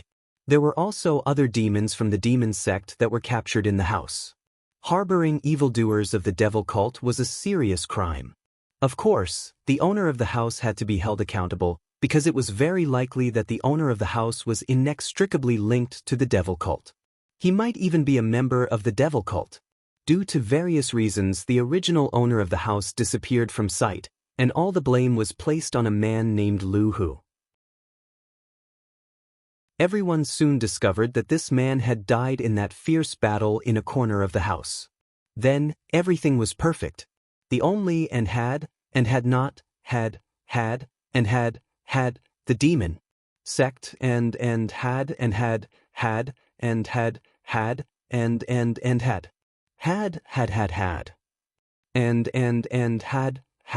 and had. In the end, the demon sect was still weak. Given the situation, those who had escaped would not be able to overturn the situation. After this vigorous but peaceful encirclement, peace was restored on Mount Tianlong. After all, without capturing Elder Ghost, it could not be said that the evil cult had been completely destroyed. Therefore, the original days were still going on as usual. At most, there were more people in the prison who were prepared to interrogate and investigate. However, in Xianxia, there were still some changes that were discovered. The relationship between the two major factions in Xianxia, the Heavenly Law Hall and Fuyunji, seemed to have eased recently. Although the two high and mighty perfected cultivators in the divinity transformation stage did not show up and directly say anything, smart people and conscientious people were the last things that were lacking in such a powerful organization as Xianxia. They had been paying attention to the situation in the Alliance of Immortals all the time, carefully searching for every opportunity and trend that might affect them. And for so many years, the news in Xianxia could not be completely kept secret. Everyone felt that it was like a sieve that leaked information everywhere. In fact, it was indeed a sieve. Speaking of which, it was a very interesting thing. Even if one was as strong as a perfected lord of the soul formation stage, even if his name shook the world and his prestige shook the celestial city, no matter how strong he was or how powerful he was still powerless against things like rumors. This was probably the reason why the human heart could never be controlled. But fortunately, there were too many smart people in this world. Since they could not control the rumors, they would instead add vinegar to the rumors and release more confusing words that made it difficult to distinguish between truth and falsehood. Naturally, they could also make people confused and at a loss for what to do. Therefore, during this period of time, Mount Celestial Dragon looked peaceful, but the rumors in private were like waves, coming wave after wave. Today, it was the Fuyun division that suffered a great loss and was fooled by Elder Ghost, so they didn't manage to catch the culprit. Tomorrow, it was the True Lord Tianlan's ingenious plan and meticulous arrangement that defeated the last force of the devil cult in the Celestial City in one fell swoop. The day after that, there was someone who stood out and said with certainty that the reason why this battle was so successful was because True Lord Tai Hu and True Lord Tianlan disregarded their former enmity and cooperated with each other sincerely. As expected, these few deity realm true lords were all great figures who cared about the world and placed the righteous path of the world above all. The rumors were like a mess of flowers, clouding people's eyes. It was hard to distinguish between truth and falsehood. But during this period of time, it was true that perfected Lord Tai Hu did not open his mouth to criticize or berate Fuyunji. Those who thought that the two factions had reconciled also used this as evidence. But in this chaos, there was a small matter that did not attract attention. At most, it was a piece of news that people found a little strange and then forgot about after hearing it. It was said that perfected Lord Tai Hu had passed down an order to withdraw the dog ban that was previously issued. Most of the cultivators in the world did not keep dogs. Very few cultivators who kept pets had to keep all kinds of different kinds of strange birds and beasts. The remaining number was really pitiful. So, when this dog ban was first issued, although it was surprising, it did not cause too much controversy in the Celestial City. Everyone treated it as if it did not exist. But now that it was suddenly cancelled, everyone just listened and laughed. Most people did not care and just thought that it was a sudden impulse of that perfected Lord Tai Hu. In any case, if you cultivated to the realm of perfected Lord of Deity Transformation, of course you would be qualified to do this. However, only 4 people in this world knew that the reason why perfected Lord Tai Hu did this was because that day in the small house on the long street, after perfected Lord Tianlan and perfected Lord Tai Hu had reached an agreement on all the conditions, Lu Chen suddenly and very politely added this condition to perfected Lord Tai Hu. This suggestion seemed a little rude and unnecessary, but that was what Lu Chen said. And the strange thing was, perfected Lord Tianlan seemed to agree very much. Before perfected Lord Tai Hu lost his temper, he smilingly included this request in his own request, and also suppressed perfected Lord Tai Hu's temper. So, in the end, this huge pursuit ended silently. There was not much change in Lu Chen's life. The only one who benefited the most was a strong black dog. On that day, the black dog was released and no longer restrained by anyone.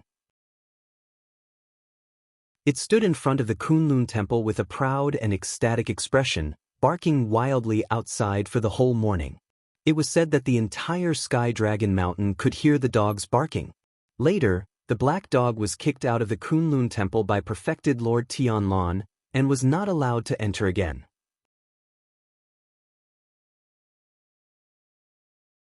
Chapter 523. Although they did not manage to catch Elder Ghost in that arrest, but this operation was still like giving the evil faction, which was already on its last breath, a heavy stab, stabbing into the heart, hurting into the bones. From that day onwards, the ghost-like shadow that had been floating in the immortal city for many years finally quieted down. There was no more movement about the evil sect, nor any news related to Elder Ghost. Everything seemed to have sunk into the water, into the darkness, and from then on, there was no more sound. Most of the people thought that the evil sect's power was gone and there was no turning back. Shui-Ing, Luchen, Old Ma, and that Qinhe who sought refuge all thought so. All the power was wiped out, even if Elder Ghost was still on the run, even if he still had a little possibility to stir up some waves in the future, but to rebuild the evil sect in front of such a powerful Xianxia was still too difficult. Sky Dragon Mountain calmed down. Of course, that was only on the surface. In the era of prosperity, the undercurrent under the huge organization would never stop. There would always be all kinds of things happening. After eliminating the foreign enemies, it was time for everyone to plot against each other for their own interests. No, it could even be said that this era had already arrived. Everyone was already very familiar with the open and veiled struggles. The only difference was that in the past, there was still Fuyunji. Because of the persistence of Lord Tianlan and some other reasons, he kept chasing and biting the evil sect like a mad dog. Relying on Lord Tianlan's rare talent, relying on Fuyunji's growing strength, and all kinds of ruthless and decisive methods, the evil sect was slowly suppressed, and Xianxia won the reputation of the world.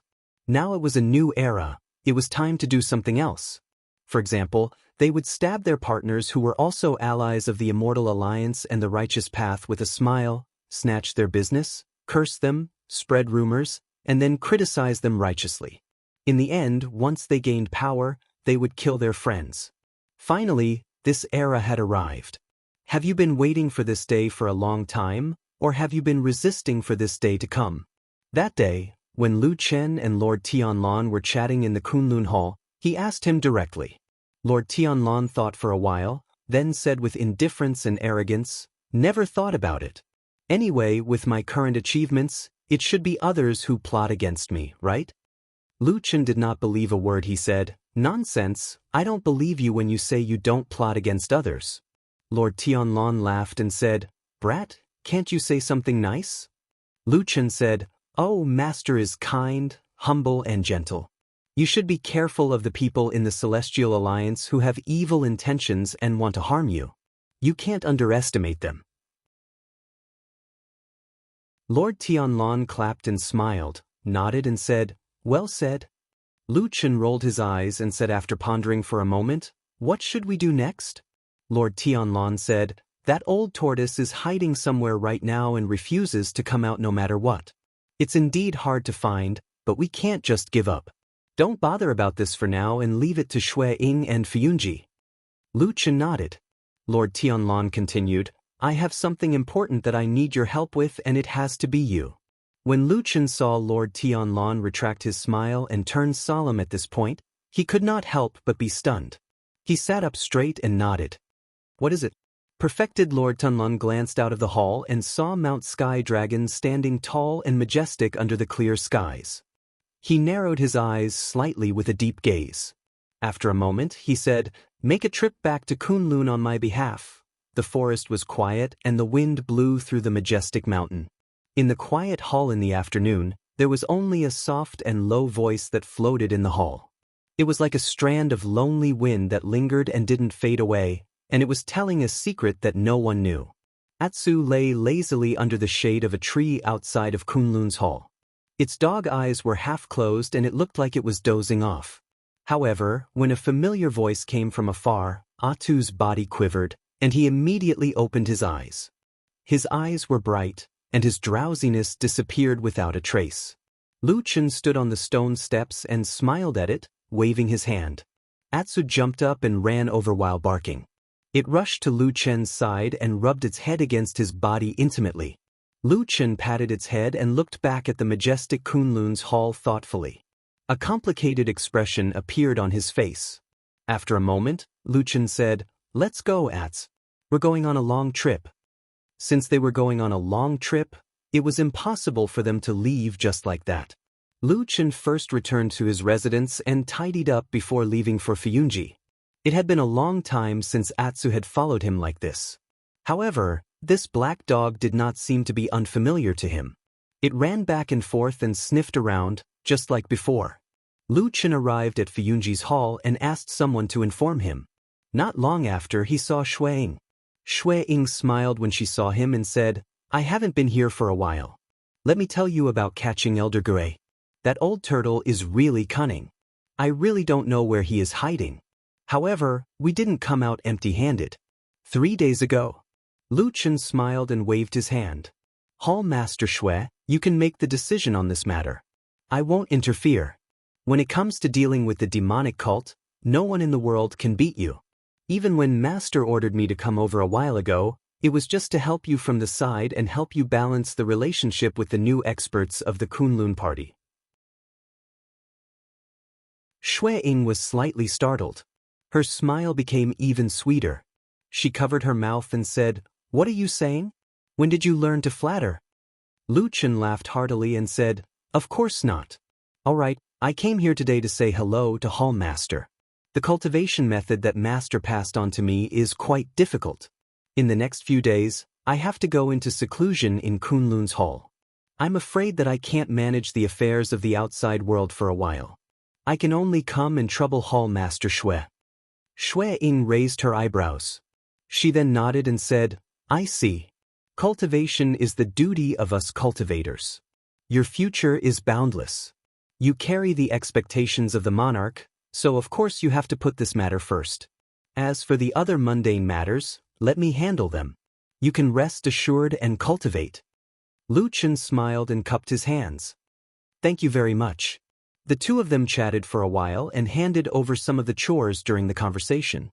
Lu Chen then took his leave, turned a corner, and found Old Ma again.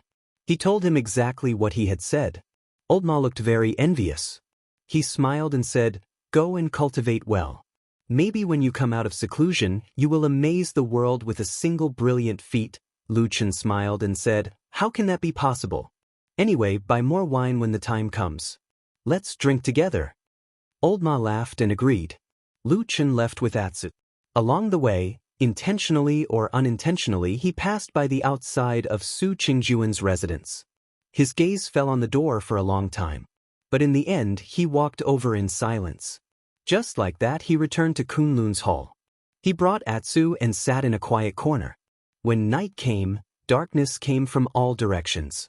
In the silence, Lu Chen blended into the shadows of darkness that he had not seen for a long time.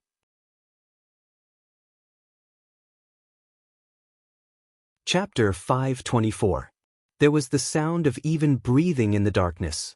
Being immersed in a dream in the quiet night was also a kind of unremarkable but in fact very beautiful happiness. However, some people were destined not to want this kind of dream. Even in the dead of night, she was like a vigilant kitten, carefully on guard. Once there was the slightest movement, she would immediately wake up. White Lotus was this kind of girl. She quietly sat up in the darkness and turned her head to look out the window. The night was quiet and deep like the sea. There seemed to be nothing but darkness, but it also seemed that behind the dark deep sea, there were countless shadows and ghosts, staring at this place in the middle of the night. White Lotus gently frowned and then turned her head. She heard the steady and quiet breathing of Su Qingjun in the same room. She was still in a dream, quietly and gently sleeping. Although she had encountered those heart-wrenching and painful things, perhaps in the depths of her heart, there was still light. She did not carry too many secrets. Her heart did not have that kind of pressure that could make people go crazy. She lived in her own time, tasting the joys and sorrows of her own life. She slept very quietly and very peacefully. White Lotus quietly looked at her, a trace of envy flashing in her eyes. Then she gently got off the bed, quietly opened the door and walked out. White Lotus walked to the road outside the door. In the quiet night, there was no light in the surrounding houses. Only a few stars in the night sky shone a little light on the world.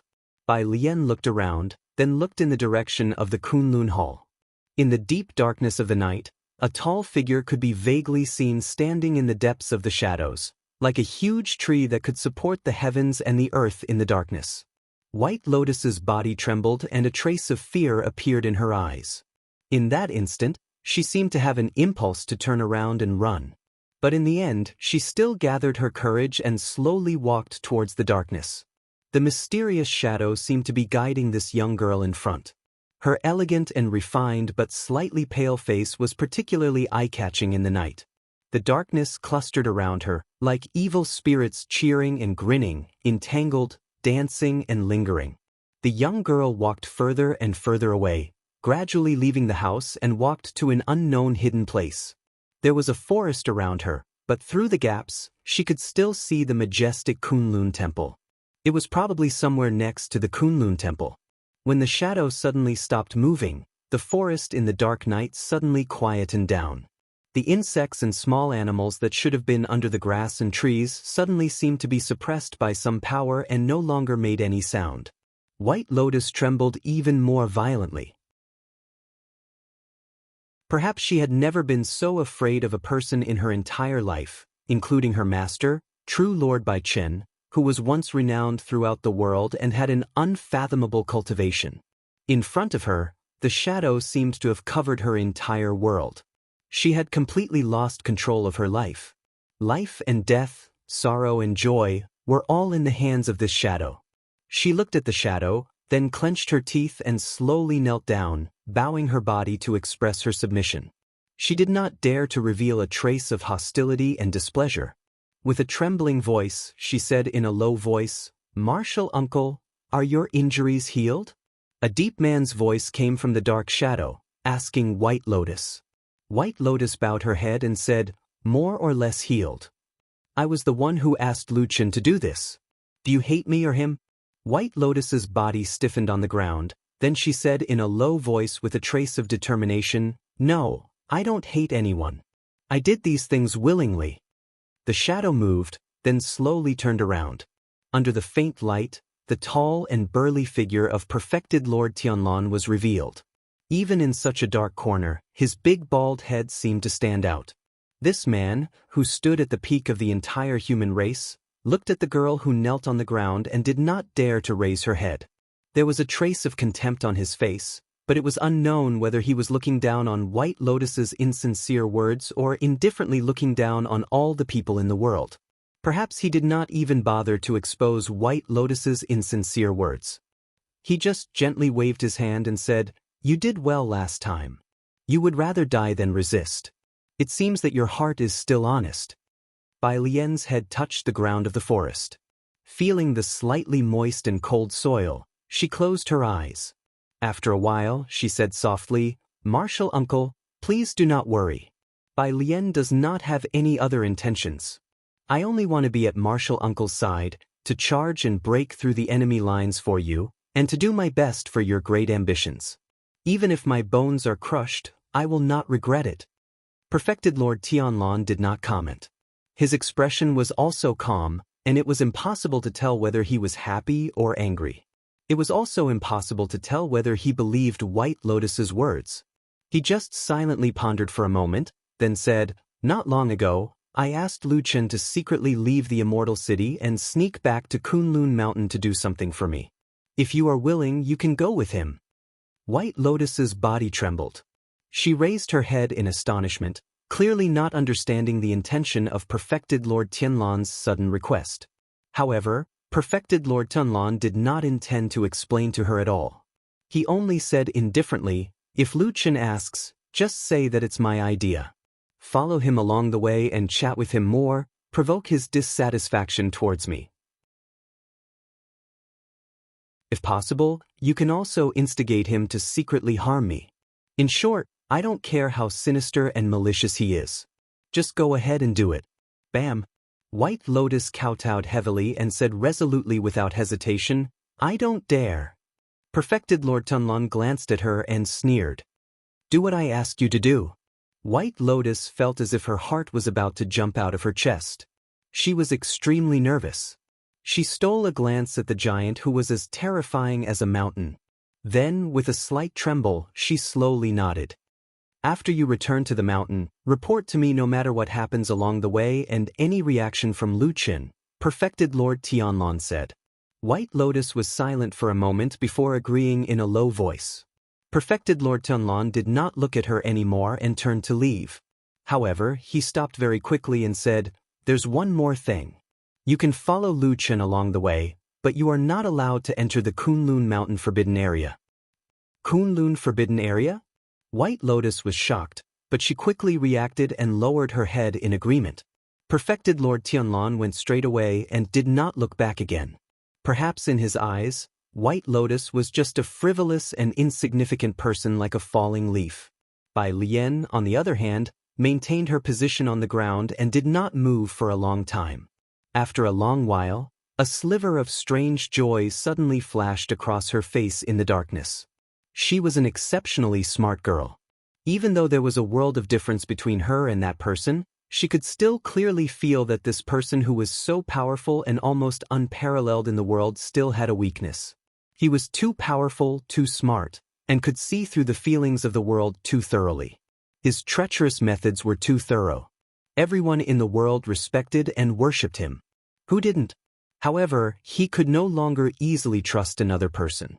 Even though he was willing, liked, cultivated and chose such a successor, and he wanted to hand over all his properties to him, but he could not control his suspicions. The endless suspicions that he could not completely trust a person. It was a shadow that he could never get rid of in the darkness. It always entangled and followed behind that tall and burly figure like a venomous snake. From time to time, it revealed its sharp poisonous fangs and dripped transparent but fatal venom.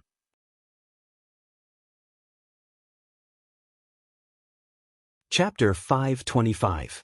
In the dead of night, darkness shrouded the earth. In the main hall of Kunlun, there was still some light because there were some everlasting lamps that were lit in several places. However, this light was very weak and could not illuminate too far away. It also could not shine on Lu Qin's body. The black dog was lying next to Lu Qin. It did not sleep as it usually did, but looked a little uneasy. From time to time, it would turn its head to look around, but most of the time, it would look at the tall lotus throne in the center of the main hall. Although there was no one there at the moment, in its eyes, there seemed to be some vigilance and even hostility. Perhaps the person who sat on it was too powerful, and one day, he was annoyed by the dog's barking and kicked it away. In contrast, Lu Qin was much calmer. He sat quietly with his eyes closed from beginning to end. It was not until late at night when everything was quiet that he opened his eyes. After looking outside the main hall, he said to Atsu, "Let's go." Atsu stood up, wagged its tail, and trotted towards the door. It did not seem to have any nostalgia for this place, and seemed to dislike it very much. Lu Qin also walked out of the main hall. The few spots of light in the main hall of Kunlun could not extend outside at all, so the darkness rushed in like a tide, crowding him in the shadows. Atsu turned its head to look at him. Perhaps because it was standing in the darkness, Lu Qin suddenly found that its eyes had turned into a light green again. It was a little different from when it came to Immortal City. The color was a little lighter, but it was clearer, like a gem that had a little dust on its surface, becoming more beautiful. He smiled and reached out to touch Atsu's head. Then he strode down the stairs and walked into the darkness of the night. In the conversation before he left, perfected Lord Tianlan had already explained most of the things to Lu Qin. As for why he did not personally make a trip for such a confidential matter, perfected Lord Tianlan also explained the reason to Lu Qin. He said that it was a critical moment in Xianxia where undercurrents were surging and danger lurked everywhere. He really could not leave and had to guard the situation here. Once he left the city rashly, a great change would probably occur. To this day, Xianxia had almost annihilated the devil cult and the world had submitted to him. Fiyunji's name was known throughout the world and everyone was in awe of him. Whether it was Xianxia or Lord Tianlan, their reputation and prestige were at the peak for the past hundreds of years. But now, perfected Lord Tianlan said that danger lurked everywhere? But he said that a great change was about to happen? Lu Qin did not refute this nor did he ask further. He just calmly accepted this strange and important secret mission. Then, after announcing to the public that he was in seclusion, he quietly left the giant city where the center of power in the cultivation world was located. For many years, he seemed to be a person born in the dark. Whenever the night came, he would appear especially like a fish in water and could even do some things that ordinary people could not imagine. Of course, this night he would no longer transform into the cold, murderous shadow killer in his dusty memory. He just quietly took Atsu and hurriedly left the immortal city. There were no accidents along the way and the journey was very smooth.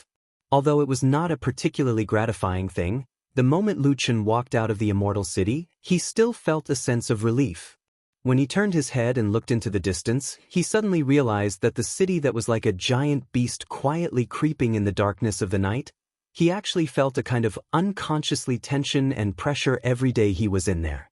Lu Chen stood where he was for a while and then let out a long sigh. He turned around and called out to Atu, who looked far more excited than he was, who was happily scuttling through the bushes in the surrounding wilderness, sniffing and jumping madly. Lu Chen was about to continue on his way. But at this moment, Lu Chen and Atsu, who was running over not far away, suddenly sensed something and turned their heads to look at a certain place hundreds of feet away. It just so happened to be the border between the immortal city and the outside world. Under the dim light and shadows of the night, a few figures suddenly soared into the sky and quickly descended. Then they started fighting fiercely in the darkness. The sound of weapons clashing, roars, cold snorts, and screams quickly spread out in the oppressive atmosphere. It seemed that a few people were besieging a young girl, and both sides were very fierce and decisive. Every time they attacked, it seemed like they wanted to kill the other party completely. Lu Chen frowned and looked over there for a while. At this moment, Atsu had already run to his side, and after a while, Lu Chen suddenly said in a low voice, "It seems to be White Lotus?" Atsu did not confirm or deny it. He tilted his head and stood there without moving, looking like he did not have the slightest intention of going over to help. Lu Chen thought for a while, and a look of hesitation appeared on his face. This timing was indeed a bit too coincidental. Nothing happened before, nothing happened after, but on the night he quietly left the immortal city, White Lotus also wanted to leave. And then be discovered and hunted down? After pondering for a while, Lu Chen shook his head, turned around, patted Atsu's head, and said faintly, "It has nothing to do with us, let's go." After saying that, he went straight away and didn't look at the fierce battle in the distance any longer. Atsu snorted, but turned back to look at White Lotus's fierce battle. But no matter how one looked at it, the dog's expression and gaze seemed to be somewhat gloating, as if it kept muttering in its heart, "Die, die quickly." After muttering a few words, Atsu ran away, and after a while, it caught up with Lu Chen in front, wagging its tail and looking particularly happy. A man and a dog walked into the distant night just like that. Cruel and unscrupulous. Bastard. Stinky man. In the midst of the fierce battle, White Lotus felt as if her chest was about to explode with anger. She glanced at the man and dog in the distance, mercilessly turning around and leaving. Then she thought about her mission of chasing after Lu Chen, and how she had even thought about secretly hinting at the possibility of getting along with Lu Chen. She felt extremely wronged. Well, the reason why she thought so was because she was not stupid. She could see that although Supreme Lord Tianlan still did not completely trust his disciple, Lu Chen was, after all, the only disciple he had personally chosen. The fundamental purpose of what he did was actually to dispel her suspicion, and then she could truly trust Lu Chen. Based on this alone, Lu Chen's position in the heart of the Dam Baldi was incomparable. Because other people didn't even have the qualifications to make perfected Lord Tianlan suspicious. For example, she herself. Perfected Lord Tianlan wouldn't send someone to test her because he didn't care and didn't have the intention to trust her. She knew that Lu Chen's future might really be limitless. She knew that even though she had been a proud daughter of heaven since she was young, and that her talent was unparalleled, all of this seemed worthless in the face of true power and supreme figures. She really wanted to curry favor with Lu Chen, take the opportunity to quickly make friends with him, show kindness to him, and let him take care of her in the future. However, she did not expect that Lu Chen did not intend to come at all. "Does he look down on me?" White Lotus was a little frightened, and then it turned into anger. The surrounding killers were still fiercely besieging. White Lotus was angry, and her face was as cold as frost. She suddenly attacked fiercely, and at the same time, she gnashed her teeth and said, "Damn Baldy, you sent me to do something, but you didn't tell these lackeys. Are you deliberately messing with me?"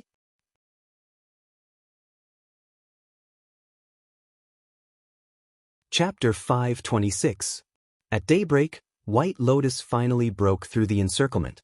She was covered in blood as she fought her way out of the encirclement. She had shaken off the pursuers.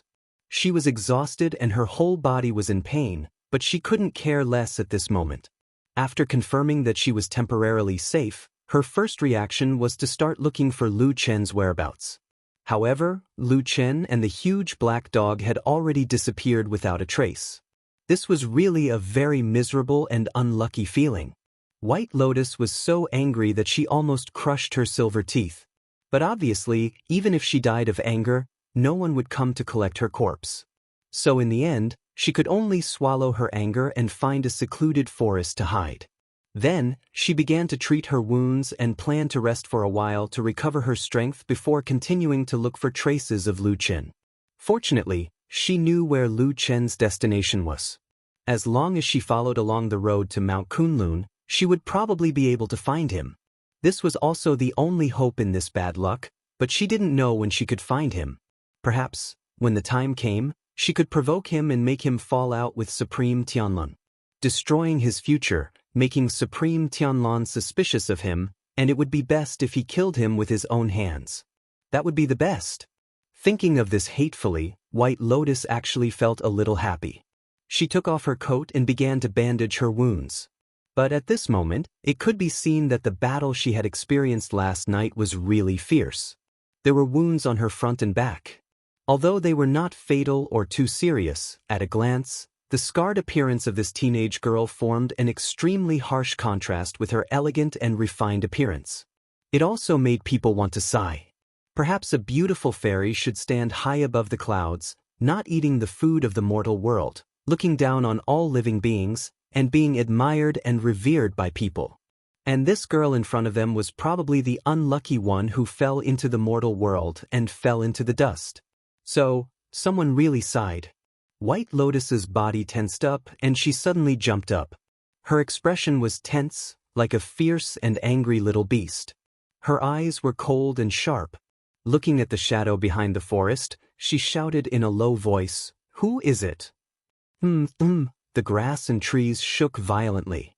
Then, a black dog ran out from the shadows of the plants.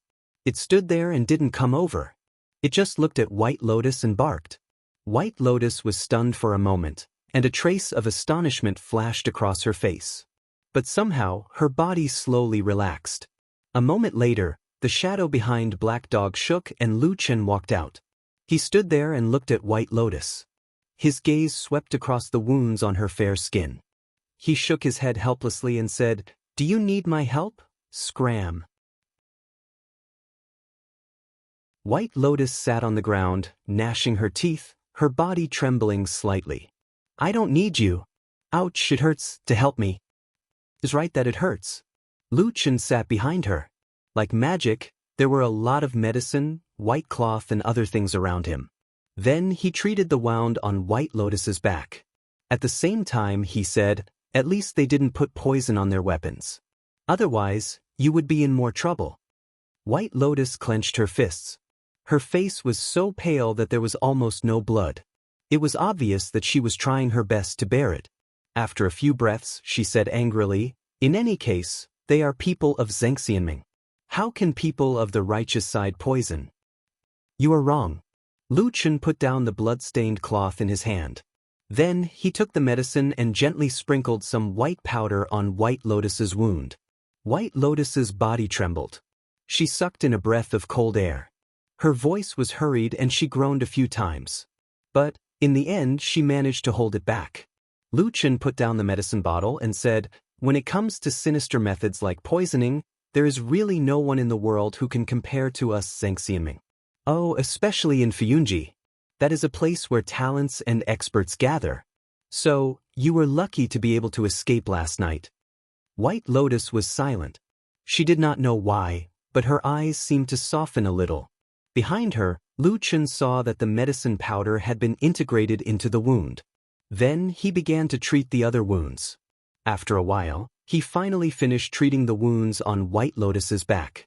Although Lu Chen had always been a man with a heart of stone and was used to seeing blood and death, he could not help but frown when he looked at the girl in front of him. After a moment of hesitation, he said to White Lotus, "These wounds are many and deep. In the future, your back may have a lot of scars." White Lotus did not seem to care. She only sneered and did not turn around. She said calmly, "I also have a wound here on my chest. It can't be erased. Do you want to take a look?" Lu Chen was suddenly speechless. He looked a little embarrassed. He smiled bitterly and shook his head.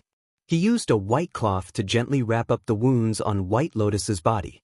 After everything was done, he stood up and turned his back to White Lotus. Soon, there was the sound of clothes being put on. Lu Chen suddenly saw a black dog, who was lying not far away, suddenly raise its head and look behind him. Lu Chen glared at the dog. Atsu was shocked. It shrank its head and then lowered its head. Lu Chen was silent for a moment. He said slowly, "You should know in your heart that I will not tell you that I regret stabbing you." The sound behind him stopped for a moment. It was as if White Lotus's movement had stopped for a moment. After a while, White Lotus walked over after putting on her clothes. She looked at Lu Chen and said coldly, "Remember, I will return this stab to you sooner or later." Lu Chen nodded and said, "Okay, I will remember." There are probably no good people in Fuyunji, right? As she walked out of the forest, White Lotus looked in the direction where she came from. She looked at the vague outline of the giant city and said with disgust. Lu Chen walked past her and said, "The people who surrounded you last night were probably not from Fuyunji. Otherwise, you would have some troublesome things to deal with now." "But, you are right." He nodded in agreement and said, "I also feel that there are not many good people in Fuyunji." White Lotus looked at him and said, "So after fighting with the demonic order for so many years, you are fighting poison with poison. What about you? You are also a kind of poison, right?" Lu Chen was silent for a moment and said, "I am probably a kind of poison." White Lotus stared at him for a moment. She suddenly could not help but laugh. She shook her head and walked forward. She said, "I don't know why my Shirshu was blind. He actually fell for you and even accepted you as his disciple. I really don't understand." Lu Chen followed, smiled and said, "Oh, so you don't think I can do it?" White Lotus snorted and said, "You're far worse than me. In terms of birth and talent, aren't I better than you in both?" Lu Chen thought for a moment. He shook his head and did not speak. He only looked into the distance and smiled gently. He then asked, "Oh, right, looking at you, could it be that you chased after me last night? What is your intention?"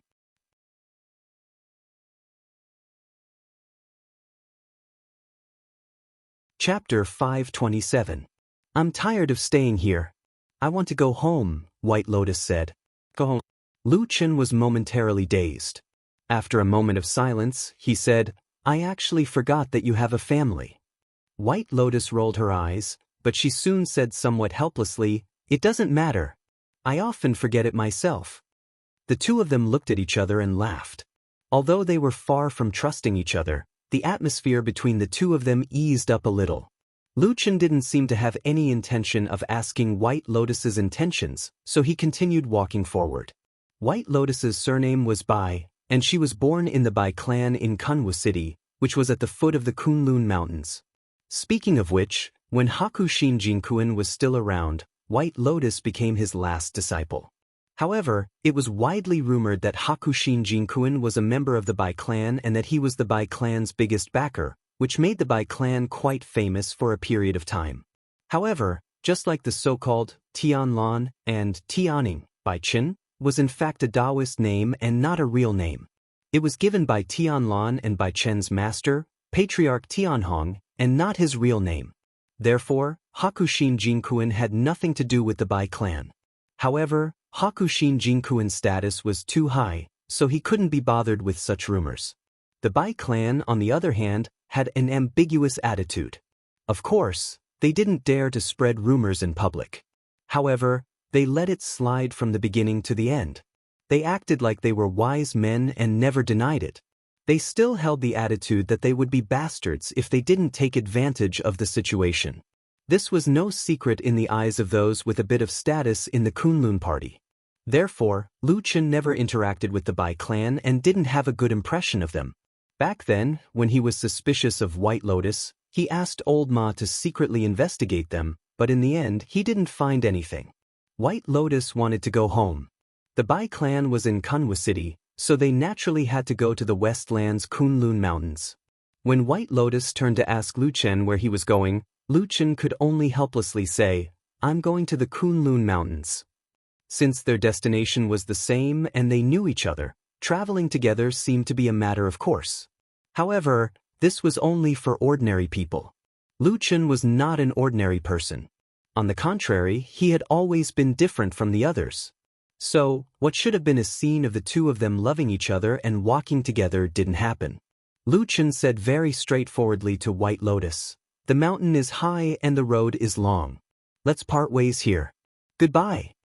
With that, he turned around and walked away. White Lotus was stunned for a moment, as if she was stunned by this man.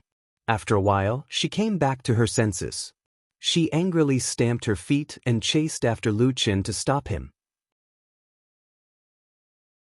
She angrily said, "What do you mean?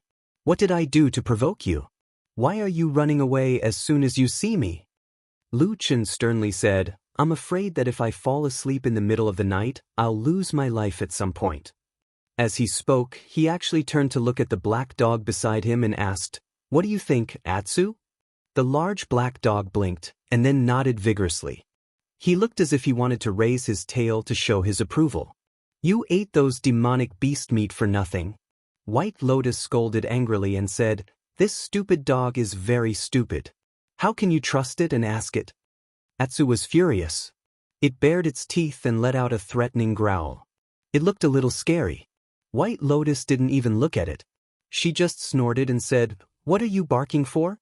If you shout again, I'll let you bleed later." Atsu's neck suddenly shrank as if it was shivering. In fact, Atsu had been reborn after experiencing the southern wilderness and the Great Snow Mountain. It was no longer the same as the weak little mud in the past. However, in the past on Kunlun Mountain, the blood-eating secret method that White Lotus set up was too bloody and terrifying. It probably left a very deep and indelible impression on it. Lu Chen didn't intend to help the black dog that was immersed in its unfortunate memories. Anyway, Atsu would not die even if it was scolded a few times.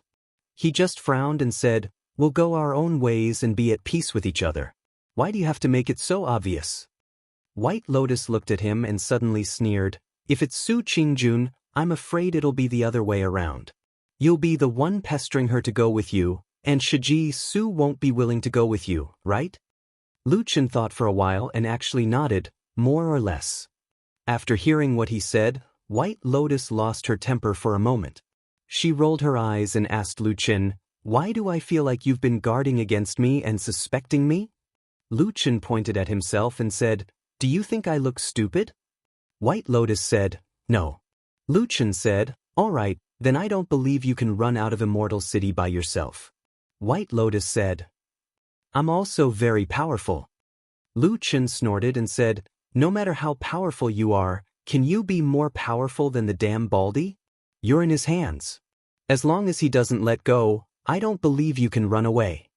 White Lotus was discouraged for a moment, then she sneered, "Look at you calling the damn Baldy. It seems like you're very disrespectful to Lord Perfected Immortal." Lu Chen said, "I'll give him a big head. You can go back and say that to him directly." White Lotus was dumbfounded and looked at Lu Chen as if she was looking at a monster. After a while, she said, "What should I say to him? I was almost suffocated by him. Now that I finally have the chance to come out, I have to take a breather before going back." Lu Chen looked at her from the corner of his eyes and said, "Since you're out, you don't plan to run." White Lotus was silent for a while and said, "I won't run. I'm afraid I won't be able to escape and will die even faster. Lu Chen frowned and sighed, but he didn't say anything. In the end, the two of them didn't separate and still walked on the road to Kunlun Mountain together.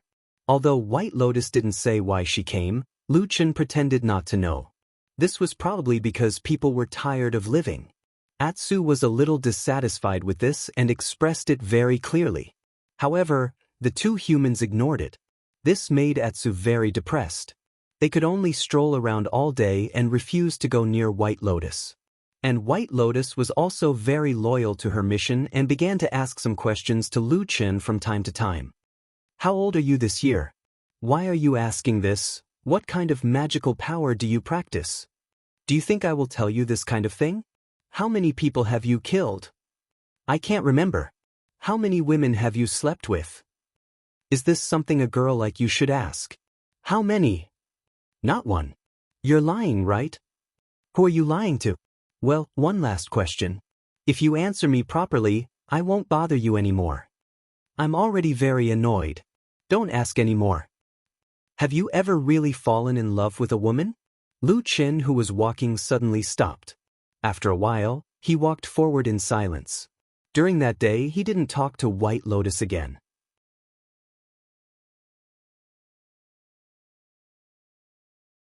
Chapter 528. In fact, most of the time, Lu Chen and White Lotus were not people who were easy to get along with. White Lotus's temperament had been nurtured since she was a child. When she was a child, she must have suffered a lot from the side of the family. But later on, when she was discovered to have a rare innate talent of 5 pillars, she immediately rose to the sky in a single step and became a treasure loved by everyone. When she was accepted as a disciple by Hakushin Jinkuin of the Kunlun party, she reached the peak of her life. Everyone was optimistic about her, and everyone thought that this girl would have a bright future in the future. Yuanying Jinren was not a problem, and even the position of deity Jinren could be expected. At that time, on one hand, White Lotus had the full support of the Bai clan, on the other hand, she had the biggest backer in the Kunlun party, and on the other hand, she had the eldest senior brother, who was the Jinren of the Kunlun party. Everyone in the Kunlun party, from top to bottom, treated her like a fairy. In addition, she was born beautiful and moving. At a young age, she already had the temperament of a fairy from the 9th heaven. She was the perfect person in the legends. If those things did not happen later, if there was no person called Jinren Tianlan in this world, presumably, White Lotus would really live a fairy-like life. But now, almost all the dazzling halos on her body had faded. Her master was dead, her senior brother had inexplicably gone into death seclusion, and there was another senior brother who was even worse, directly defecting to the enemy. Even the Bai clan, who originally regarded her as the future hope of the family's resurgence and had placed unlimited hope on her, suddenly seemed to have become deaf and blind overnight. They completely forgot about her, and almost no longer mentioned her to outsiders. The situation in this world was so cruel, and the gap was so big. It was already very good that White Lotus had not gone crazy and was still struggling to survive. But now, her temper was really like a thorn. Except for bowing her head to the ground in front of the high and mighty Jinren and disregarding her dignity to survive, she was very cold and harsh to others. Even Lu Chen was the same. From time to time, he would mock and make sarcastic remarks. In comparison, Lu Chen seemed to be in a better state. After so many years of suffering, he had long become tactful. Many times, he would smile when he should laugh, and he would lower his head when he should lower his head. But for some reason, he still gave off a cold sense of distance. He was always far away from people, making it hard for people to see his intentions or thoughts. Or perhaps, he let you see his intentions, but then you would wonder if what you saw was his sincerity. Almost everyone was like that when they were with him. No one could get close to his heart. White Lotus was like that, Su Qingjun was like that, Supreme Tianlan was like that, and even Old Ma, who had spent more than 10 years with him, was like that. Perhaps it was because of this that perfected Lord Tianlan could not completely trust him? When these two people walked together, it would of course be strange if they could get along with each other in harmony and intimacy. After traveling together for a few days, Lu Chen and White Lotus, who were both smart people, quickly understood this point. But for some reason, White Lotus forcibly suppressed her temper and often took the initiative to talk to Lu Chen every day, but the atmosphere of the conversation was often very awkward. Lu Chen's reaction to this was very straightforward. He had already been in this situation, and the girl opposite him was not someone who could suppress him or directly decide his fate. So, Lu Chen had no interest in dealing with her, even if White Lotus was indeed a rare beauty in the world. Lu Chen slipped away. In the dead of night, he ran faster than anyone else with the black dog. He was so unpredictable that even White Lotus could not catch up with him. She could only curse angrily in the dark night. After returning to traveling alone, Lu Chen took Atsu and traveled over mountains and rivers. After several years, he finally returned to the western continent and saw the familiar majestic Kunlun mountain range. The vicissitudes and changes of the world didn't seem to change the appearance of the majestic mountains at all. Perhaps in the eyes of the heaven, earth, mountains, and rivers, this bit of time was only a blink of an eye. But for some people, that fleeting glimmer was their whole life. Lu Chen did not hurry to climb the Kunlun mountain. Instead, he entered Kunwa City. Of course, he was also very familiar with Kunwa City. Many things had happened here. In addition to the love and hatred of those years, he had actually wandered in this city even earlier when he was still a child. Later on, he was discovered and taken away by perfected Lord Tianlong, which led to the circumstances of his life later on. In all of Lu Chen's memories, Kunwa City was actually the starting point of everything. He started his life here. Walking on the familiar streets and looking at the familiar scenery, Lu Chen always had the illusion that everything here had never changed. Not only the streets, shops, and houses, but even the people walking here gave him the feeling that nothing had changed since a long time ago. But this feeling was, of course, wrong. Everything had changed. There were many big mansions in Kunwa City, and the rich and powerful families with a long history all lived here. Along the way, Lu Chen was like an ordinary passerby who saw the lintel of the door and recalled the past. The Bai clan style was still very grand, but the people in front of the door seemed to have become calm and low-key. The Atsu family was obviously a bit dilapidated. Could it be that the owner didn't have the heart to take care of it? The servants at the door were all listless. Even their gazes when looking outside seemed to be drifting, as if they had lost their vitality. Later, Lu Chen stopped in front of a slightly smaller house. From a distance, he looked at the words "E Manor" hanging on the lintel of the door. He was silent for a long time before he finally sighed softly. In fact, if he really counted it, it hadn't been a long time since Xianxia passed away, but in Lu Chen's heart, it seemed like many years had passed. But as time passed, the smile of that young girl became increasingly clear in his heart. Time didn't wear away her beauty, it just quietly occupied a corner in his heart, looking at him with a smile and quietly accompanying him. Compared to Xianxia, many things that happened on that soul-stirring night had faded from Lu Chen's memory. The struggle for power, the cruel fighting, the fine line between life and death, and all kinds of things that changed the fate of the world. Everything began to become distant to him. Before coming to Kunwa City, he had already asked old Ma about Xianxia's situation after he left. In the end, Xianxia's body was taken back by her family. Her father still loved her very much, and it was said that he was extremely sad. After taking care of Xianxia's funeral, he fell seriously ill. Although he didn't lose his life, his body wasn't as good as it used to be. Even now, the cause of Xianxia's death was still unclear. In other words, the real murderer still couldn't be determined. How ridiculous this may sound, but it is the truth. Someone once secretly said that it was related to the dead son of the Su family, Sumo, but it was quickly denied by the Su family. Sumo's mother, Madame Bai, denied it with grief and indignation. She would rather die than let her son's name be tarnished after his death. Her attitude was so resolute that no one else in the Su family said anything. The Yi family went to the Kunlun party to investigate, but in the end, the matter was left unresolved. The Su family was a great aristocratic family, and there were some particularly outstanding people in the Kunlun party who had connections with several Yuanying enlightened masters, who told them to be a small family that only knew how to grow tea. Even if they had a Yuanying enlightened master in their sect, this wouldn't be the case. However, the Yi family didn't really make a scene because it wouldn't be beneficial to the entire family. Moreover, in some private occasions, some people who couldn't stand it spoke to them. Xianxia didn't die unjustly. There were people who were furious for her, people who disregarded everything for her, and people who took revenge for her. Revenge was all that mattered. The dead's wish was fulfilled, the living had to continue living. However, this hatred was buried in the heart and passed on to their descendants. One day, it would grow and sprout. That day, Lu Chen stood outside the Yi family's door, filled with emotions. He reminisced about the past, but of course, he wouldn't think about the future. He just wanted to see Xian again. To be precise, he wanted to see the wooden plaque with Xian's name. For some reason, Lu Chen felt a little lost. He remembered how he felt when he returned to Qingshitang village and stood in front of Ding Dong's grave.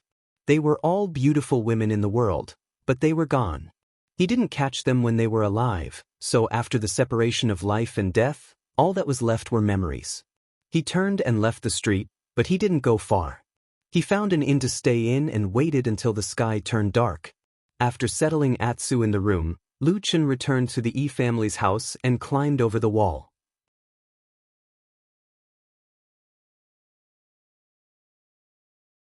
Chapter 529. The Yi family's house was the kind that had been around for many years but was still very clean and tidy. It was well organized and well arranged. Although it was not as luxurious as the Su family's by family, it had its own elegant atmosphere. At the same time, the layout of the house was very clear. Lu Chen found the ancestral hall at the back of the Yi family's house without much effort. Most families did not have an ancestral hall. Sometimes, only people with the same surname and clan in a village would have a large ancestral hall to worship their ancestors. To be able to set up a special place in the house to build an ancestral hall, it was basically a first-class family or aristocratic family. The Yi family's ancestors had lived a glorious life, so they had left behind a great legacy. There was also an ancestral hall in the house, but it didn't look very big. It was only in a corner of the house. There was a courtyard and a house with green tiles and white walls. When Lu Chen gently entered the secluded courtyard, the surroundings were quiet. Night shrouded the ancestral hall. Only a few altar lamps could be seen inside the door that was always open according to tradition.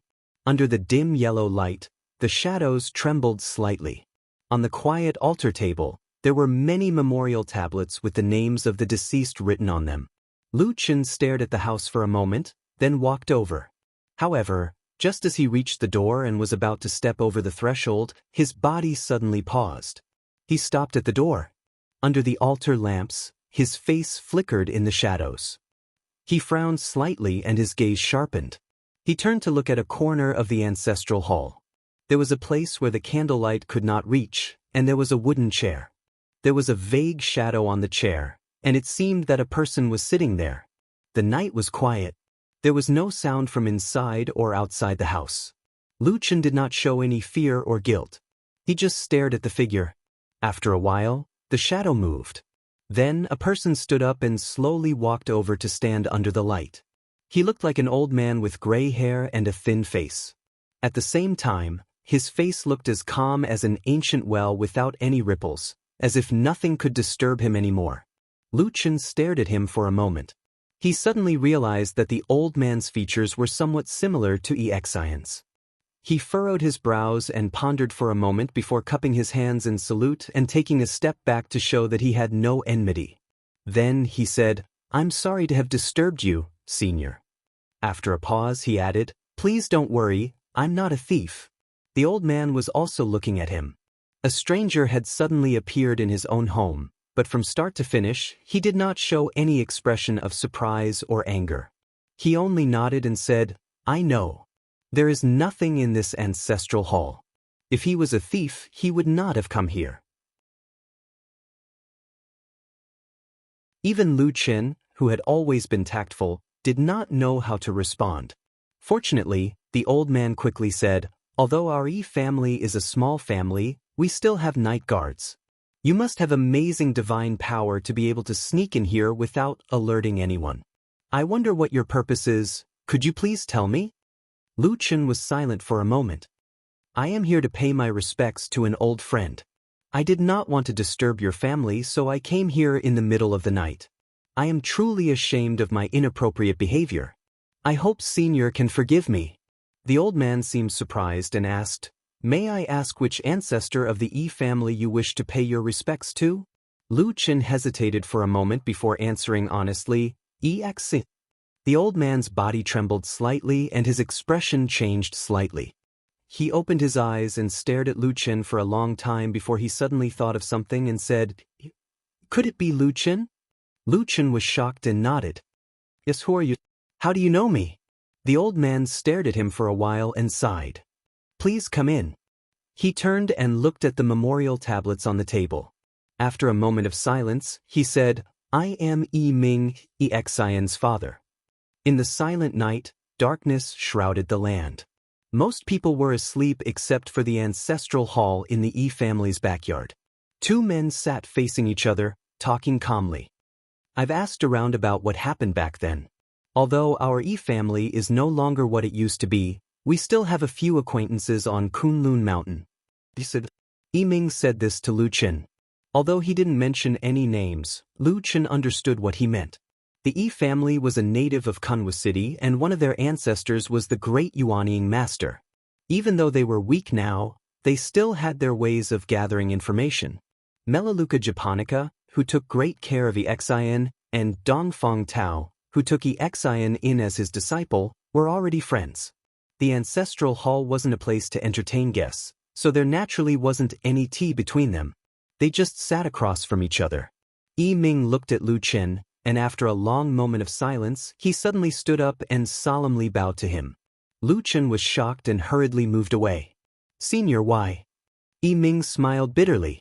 No matter what, you were the one who avenged Xian back then. The Yi family will always remember this. Lu Chen fell silent. After a while, he said in a low voice, I'm sorry, I couldn't save her. Yi Ming shook his head and turned to walk to the altar table in the ancestral hall. His eyes swept over the memorial tablets and finally stopped on the memorial tablet at the edge. He sighed softly and said, Xian, your friend has come to see you. Lu Chen slowly walked over and looked at the wooden tablet. There was only one simple line of words on it, Daughter Xian's memorial tablet. At that moment, his lips moved, as if countless memories of the past suddenly surged into his mind. Scene after scene flashed past, and then silently dissipated. He turned his head and looked at Yi Ming with a pleading gaze. Yi Ming sighed, nodded, and moved aside. Lu Chen picked up 3 incense sticks from the altar and lit them on the altar lamp. Green smoke floated into the air, creating a dreamy scene.